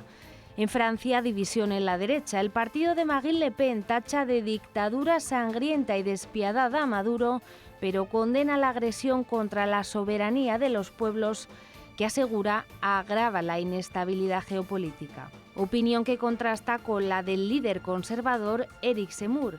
El presidente de Reconquista aboga por el uso de la fuerza y afirma que la inmigración y las drogas también son guerras, aunque no estén declaradas. La postura oficial de los gobiernos europeos es unánime. Los 27 piden la desescalada en Venezuela en un comunicado del que solo se ha desmarcado Víctor Orbán. El primer ministro húngaro ha roto su silencio para sentenciar un colapso en el orden liberal dejando claro que Hungría permanecerá neutral y no intervendrá en ningún conflicto externo. Con más contundencia y también con más rapidez se han pronunciado socios habituales de la Venezuela de Nicolás Maduro. Brasil, Colombia, México e incluso el chileno Gabriel Boric condenan la intervención militar de Estados Unidos y abogan por una vía pacífica, mientras Trump redobla las amenazas contra ellos. Solo Milei, su gran aliado en la región, mostró sin ambages su respaldo con un breve mensaje pocos minutos después de conocerse la noticia. Rusia, China e Irán, socios de Venezuela, también han dejado por escrito su respuesta. El expresidente ruso Dmitry Medvedev tacha a Trump de duro y cínico y cree que la operación tuvo más que ver con el petróleo que con las drogas. Xi Jinping, por su parte, denuncia el unilateralismo hegemónico de Washington, mientras Irán pide la liberación de Maduro y asegura que estamos ante una operación ilegal. Está muy bien todo esto, porque si usted se fija, todas y cada una de las opiniones expresadas al respecto lo que hacen es, sin que se note, arrimar el ascua a su sardina, pero se nota, evidentemente. ¿Por qué Marine Le Pen se pone como se pone?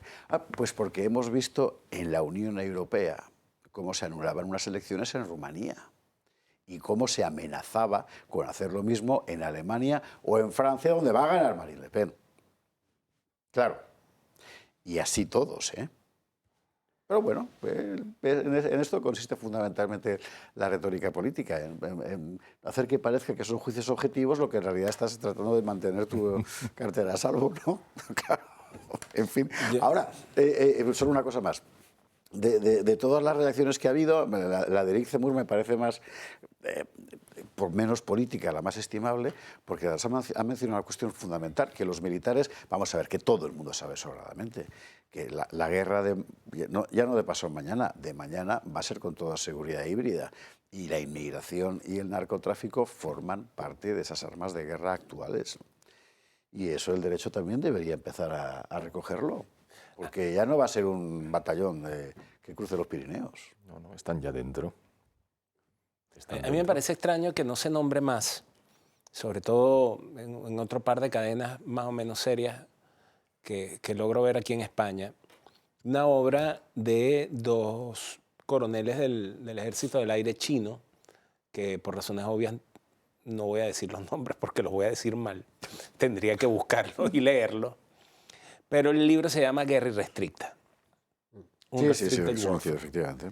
Y es lo que han hecho los chinos, o sea, y es lo que están haciendo los chinos. Y por eso que tú mencionabas al actor silencioso, los chinos, si pierden ahí, ellos ven por dónde se meten de otra manera, pero cuando ellos hablan de guerra de drogas, no es agarrar a los narcotraficantes y perseguirlos, es agarrar y quién es mi enemigo y vamos a inundarle las calles con drogas. Y entonces para eso utilizan... Como hicieron con ellos los ingleses. A Venezuela, ¿eh? La guerra del opio, claro, como hicieron con ellos los ingleses. Claro. Entonces, yo estoy de acuerdo contigo, creo que de los más claros, porque comunicados esto, el del señor Eric Zemmour, que recordemos que es uno de los mejores, su discurso de presentación como candidato es uno de los mejores discursos que yo he escuchado jamás de los jamases. Decía yo mientras escuchábamos que debe ser muy difícil ser honesto, inteligente y estar en el Partido Popular. Y menos, o sea, es alucinante. La alaraca que han montado Cayetana Álvarez, sobre la legitimidad o no de María Corina. POTUS se equivoca, que te has referido a POTUS de energúmeno en otras oportunidades, Cayetana, pero es propia de esta gente, que pensamiento Alicia, ¿verdad?, que cree que un sistema que está colapsando, no solo el sistema internacional, sino la democracia, es poción mágica para solución de todos los problemas. O sea, mira, ¿cómo se arregla? Con democracia se arregla el problema en Venezuela. ¿Y cómo le das de comer a la gente con democracia? Pues en Ucrania no quiere convocar elecciones. Por eso te digo, ¿cómo puedes ser honesto, inteligente y estar en ese partido? Porque lo que es bueno para el pavo es bueno para la pava. Señores, cerramos tema rápidamente porque hay que ser la publi y hemos de hablar todavía de dos cosas. La nueva epístola de Pedro a los militancios, que este es importante, y lo de Berlín, que es una pasada. Así que... yo te sugiero Adefesios. La nueva epístola a los adefesios, No, porque nos viene muy bien. Sí, pero no son pero es a los militancios en general. Por eso. Ya, pero son unos adefesios. Bueno, y dicho esto, hay otra cosa que me llama muchísimo la atención. Esta es la hipocresía dominante en la arena opiniática internacional que ya da un poco de asco.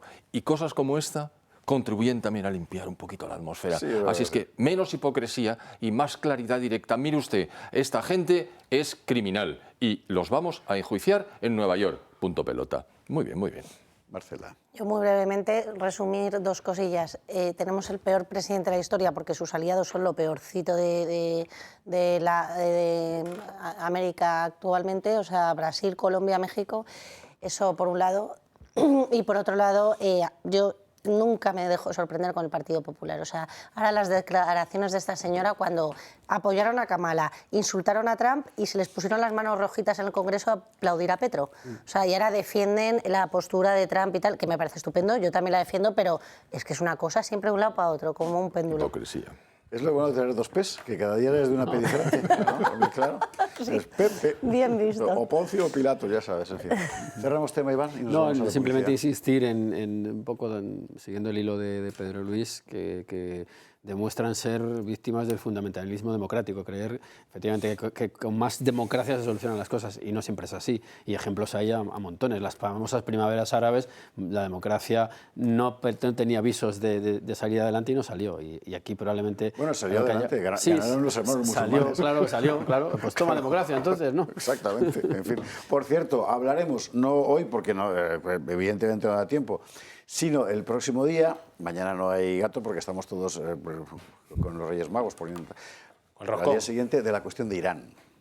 Además hemos averiguado cosas muy interesantes en estos últimos días que hemos estado hablando con muchísima gente. Lo que se está cociendo allí, fíjese usted que han pasado cosas, y que han pasado cosas además con muchos muertos y tal. Pero hay algo distinto esta vez, que es ¿cómo decir?, el altísimo nivel de cólera popular que hay. Y esto es una cosa muy interesante. Nadie sabe qué va a pasar en Irán. Lo contaremos otro día. Esto venía a cuento de lo de las primaveras árabes y demás, que ya sé que Irán no es árabe, que es persa, ya lo sé, en fin. Vale. Pero que esto lo contaremos. Bueno, publi, ¿vale? Porque ahora hay que hablar de Pedro Sánchez.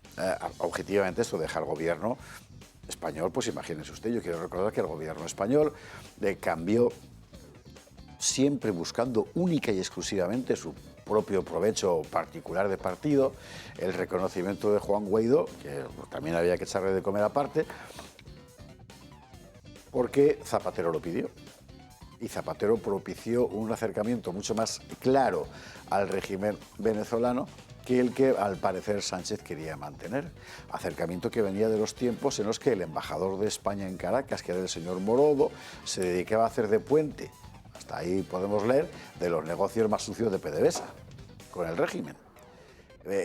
¿Y ahora qué haces? Pues ahora saca pechito diciendo el líder mundial anti-Trump soy yo.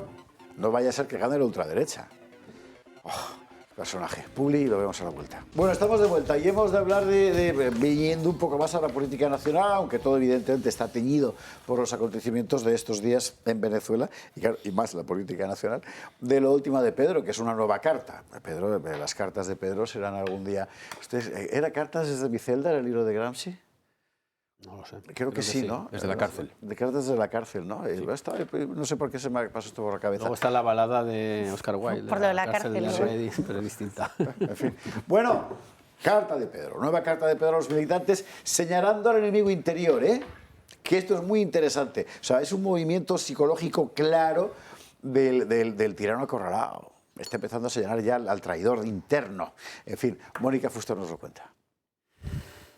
Pedro Sánchez ha escrito una carta y no es a los Reyes Magos. El secretario general del PSOE ha comenzado el año dirigiéndose a sus militantes. El objetivo de esta carta es reafirmar su continuidad en el gobierno. El líder socialista cita la filosofía utópica del pensador marxista Ernst Bloch para anunciar que no piensa renunciar a la legislatura. Y por si fuera poco, se autodenomina referente de esperanza para todos los europeos progresistas. En la misiva manifiesta preocupación por aquellos aquellos que no quieren salir del pasado y también por los progresistas que se han entregado a la nostalgia y la derrota comprando el discurso internacional ultraderechista. Esta carta en primera persona y destinada a la militancia dice no negar la realidad, aunque luego afirma que en los últimos 7 años el Partido Socialista ha cosechado los mejores resultados de la historia democrática de España, mientras que los datos y la oposición dicen lo contrario. Como no podía ser de otra forma, denuncia la violación de la legalidad internacional en Venezuela, Ucrania y Palestina. En línea con este afán de protector de la paz, Sánchez se ha unido a Brasil, Chile, Colombia, México y Uruguay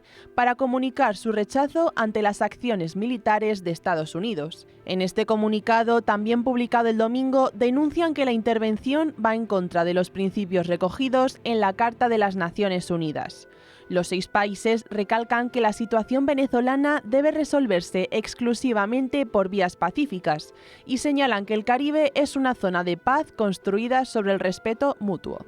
Lula da Silva, Gustavo Petro, Claudia Sheinbaum, Yamadou Orsi y Gabriel Boric, que se encuentra en funciones, comparten 2 elementos, que son americanos y progresistas. Esta condena a las acciones de Estados Unidos ha sido cuestionada también por países como Rusia, China, Irán, Cuba y Sudáfrica. En menor medida también se han manifestado Francia y Alemania. Sea como sea, ningún presidente se ha autodenominado referente de esperanza, salvo Pedro Sánchez.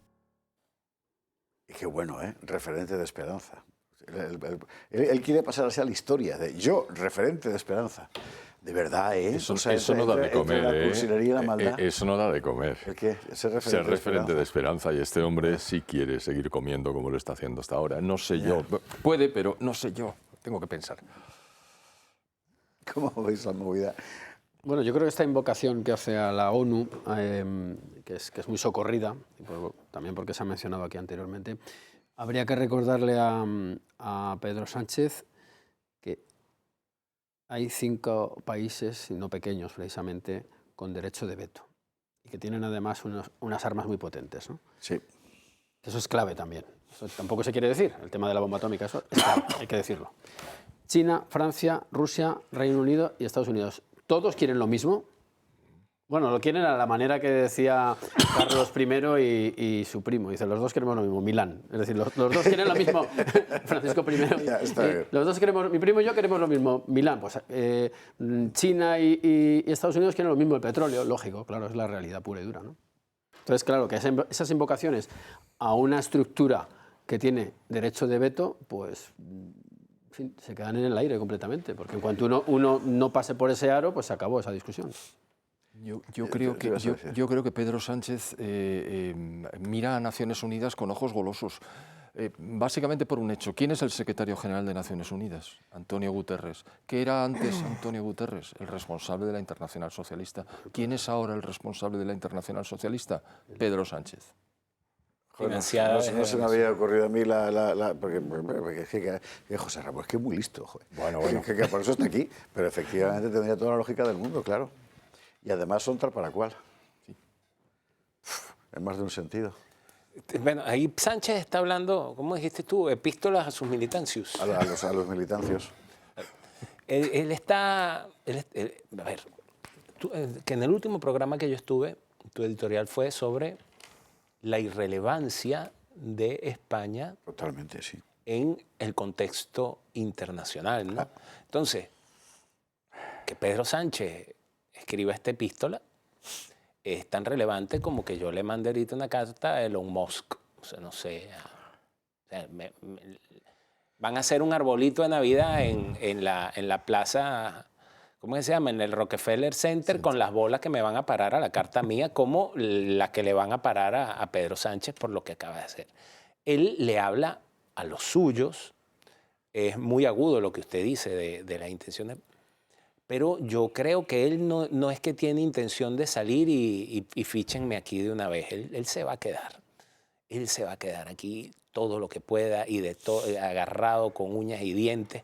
Le habla a los suyos, tanto a sus militantes como a quienes lo rodean en conformación de poder, de repente para satisfacer un poquito a Podemos y a Sumar, que son las otras plañideras que andan por ahí con la llorantina con esto que acaba de pasar en Venezuela. Dicho esto, no deja de ser Pedro Sánchez un individuo sumamente peligroso. Y más con lo que pudiese pasar, que también lo hemos hablado en programas anteriores, de qué tanto tire de la manta Trump y el gobierno de los Estados Unidos en todo lo que eventualmente dentro de poco va a empezar a decir Maduro. Claro. Dentro de ese papel que es la única española que se ha leído íntegro, que es sí, ahora el acto de acusación del auto. No, del acto de acusación. Decías la carta de aquel amigo. Vamos a ver. Me la he leído ahora, es rápido, en diagonal. Marcela, que se lo lee todo. Yo no he podido acabármela. Porque me empezaba a dar aquí un vacío aquí, según estaba leyendo la carta de Pedro. ¿Hay algo que apunte a conexiones extranjeras de tipo Zapatero? Inicialmente en esta parte sí que habla de conexiones internacionales, pero no se menciona, o sea, en el auto en concreto no se menciona a José Luis Rodríguez Zapatero, sin perjuicio de que creo que obran pruebas suficientes y conexiones para que se abran incluso otras piezas y haya otros agentes involucrados. Es interesante porque tú has citado antes que los testigos, ex generales, ex ministros, etcétera, aquí conocemos a dos, Carvajal y Saab, si no me equivoco también. No, aquí está también y apuntaron Rodríguez Torres. Y apuntaron a Zapatero. Sí, a ver, yo creo que Zapatero no se va a librar de esta y eso también es bueno para España y, por supuesto, peligroso para Pedro Sánchez e incluso hasta el propio Pablo Iglesias ayer me parece que subía un vídeo advirtiéndole esto a nuestro presidente, o sea que aquí de todo saben bastante. Pero a mí sí que me ha gustado un tema, porque he tenido esa sensación cuando he leído la carta, ahora rápido que no he profundizado en ella, pero sí que apuntaba a Pedro, y es este tema de personalizarse así con los afiliados, con los simpatizantes del Partido Socialista. A mí me recuerda a cuando los regímenes totalitarios tipo Stalin se hacían fotos con niños, tal como para suavizar su imagen, pues esta carta lleva ese fondo por detrás, ¿no? Al final es que los simpatizantes estén contentos, que la militancia también lo esté, y lavar su imagen frente a todo esto que ya no puede lavar para el resto de los españoles Pedro Sánchez, ¿no? O sea que yo también creo que va para largo y por eso precisamente quiere dar esta imagen para que no le desgaste el poder. Y luego respecto a la posición internacional de España, pues yo creo que ya lo he dicho antes abiertamente, este señor ha firmado una cartilla, además como siempre lo hacen ellos también, porque tampoco son contundentes, lo hacen así al estilo light con lo peor de Hispanoamérica y estos son los líderes de nuestro gobierno y para mí es una política internacional errónea porque no defiende los intereses de los españoles, porque Estados Unidos debería ser un aliado técnico de España. ¿Cuánto tiempo nos queda, Alex? Estoy muy perdido yo con el tiempo que nos queda. Porque al tema de Berlín hay que dedicarle tiempo, pero sobre este punto hay algo que sí que me interesa mucho decir y que no pensaba hacerlo, pero ya que lo ha contado, lo ha sacado Marcela, que es sobre la crítica que entiendo, que desde el universo hispanista varios amigos personales míos, como Armesilla o como Gullo, por ejemplo, han hecho la intervención norteamericana en Venezuela, que yo ahora entiendo, pero me parece que estamos superponiendo un poco planos, ¿no? ¿Por qué lo digo?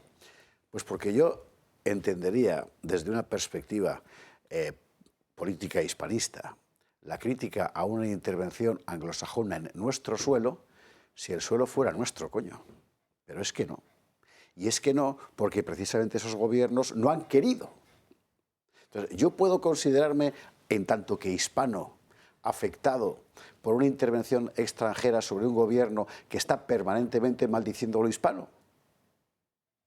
Pero... Claro, o sea, de verdad...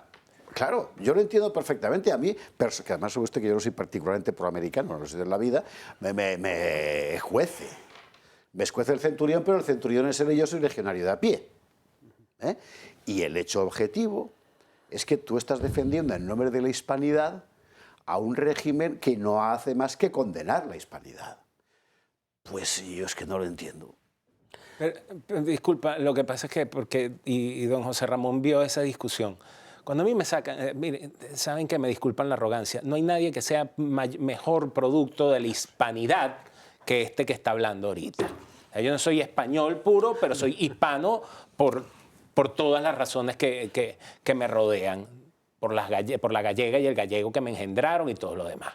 Entonces, ¿saben qué pasa? Que tú no puedes hablar de hispanidad y de un ataque a la hispanidad cuando España no hizo mayor cosa para perder sus territorios hace 200 años.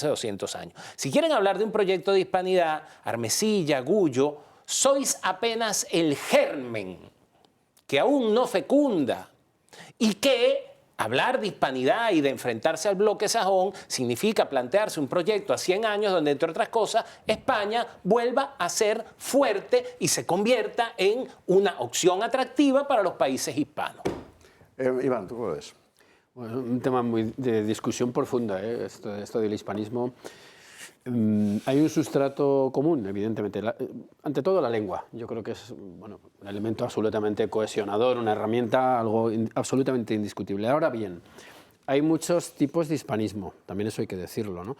Y luego, en el caso concreto de Venezuela, hombre, encumbran a Bolívar, que ya sabemos qué apoyos tenía y qué influencias tenía. Es decir, que la cuestión del hispanismo está sujeta a discusión.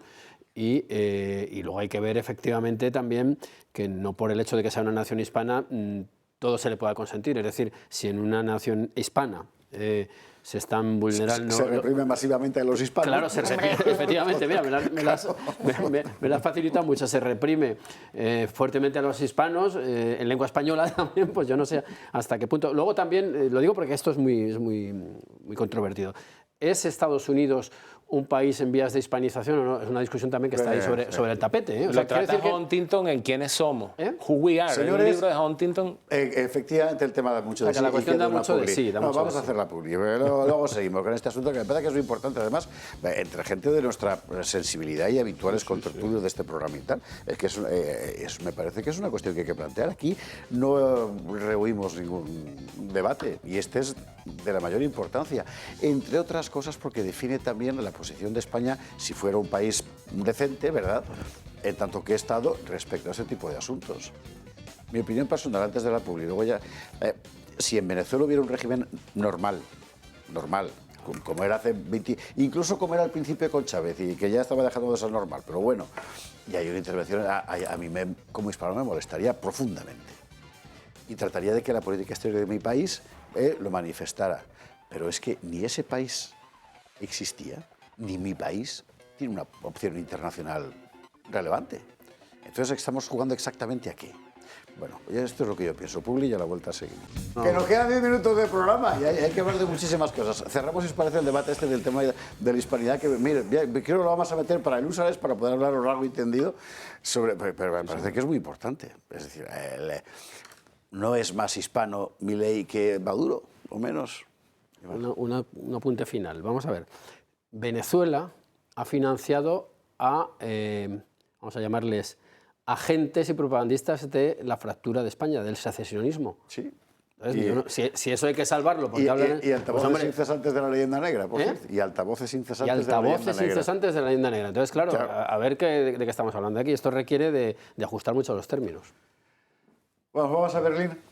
Sí, mejor. Vámonos a Berlín porque vamos a ver. Aquí contábamos hace unos días, yo escribí un artículo en Gaceta sobre este asunto, el análisis de un profesor de guerra moderna en el King's College de Londres, donde hablaba de la eventualidad de una guerra civil en Europa, donde, entre otras cosas, él subrayaba que hay grupos que están ya en condiciones de sabotear infraestructuras energéticas críticas. Él citaba, como hace todo el mundo liberal y tal, a los islamistas y la ultraderecha, sea eso lo que sea. Pues mire, yo a la ultraderecha no la veo haciendo nada.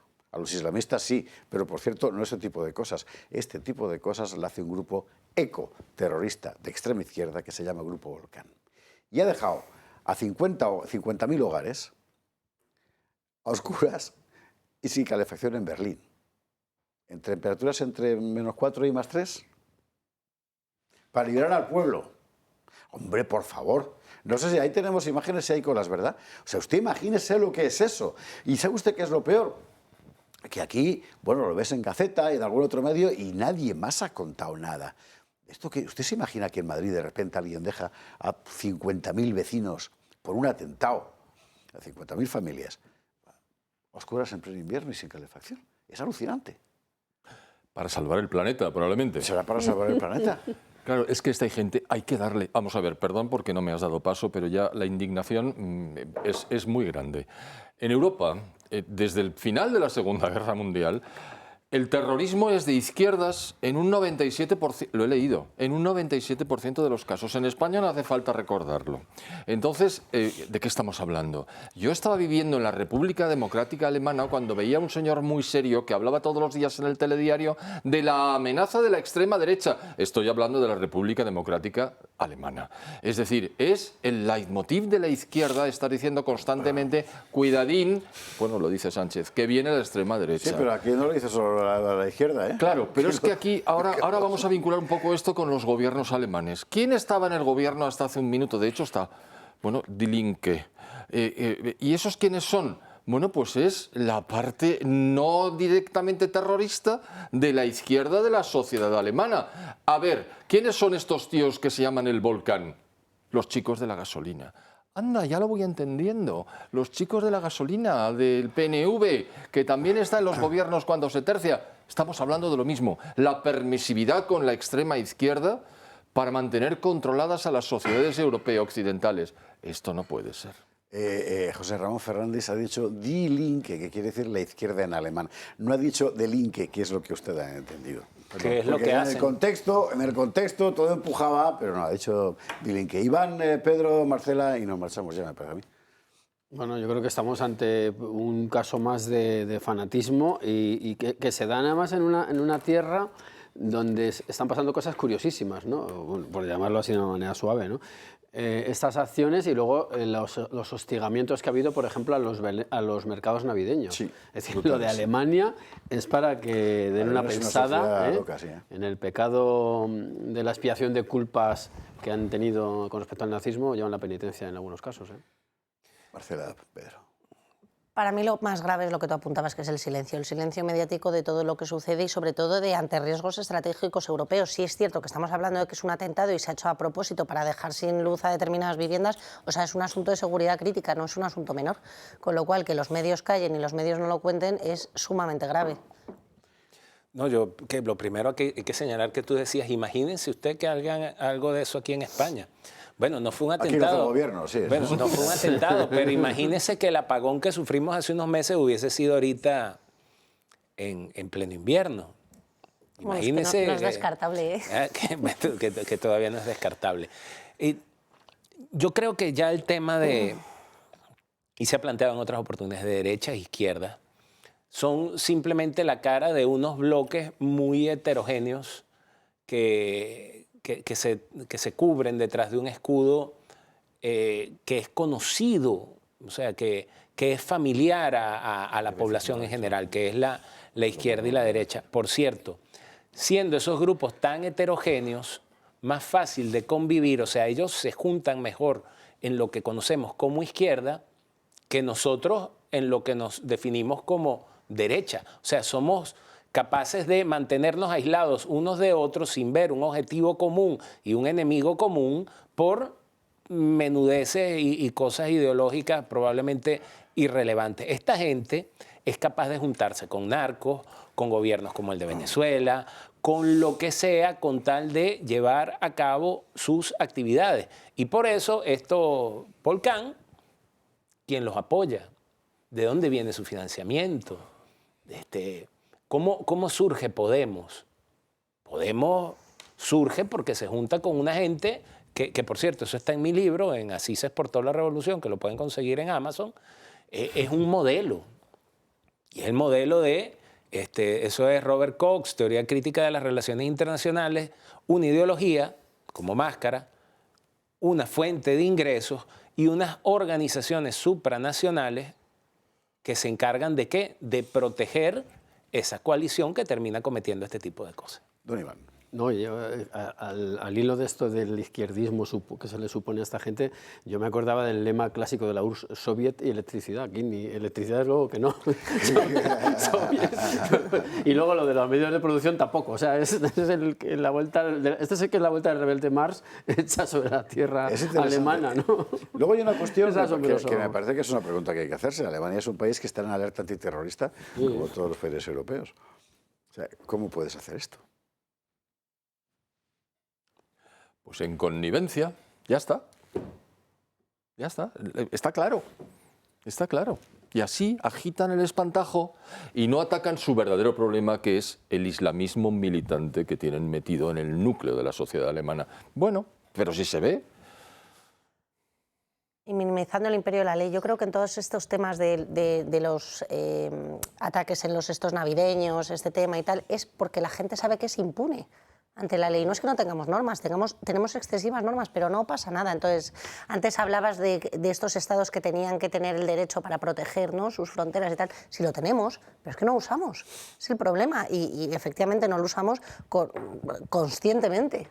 Y en concreto en España, desde hace muchos años, por dos partidos en alternancia. Pero esto es lo que pasa. Suceden estas cosas porque no pasa nada, porque lo hacen y no pasa absolutamente nada. Y esto es un germen de Europa, no es ni de España, ni de Alemania, ni tal. Es algo que está presente y latente en la Europa occidental, que es el fin del imperio de la ley.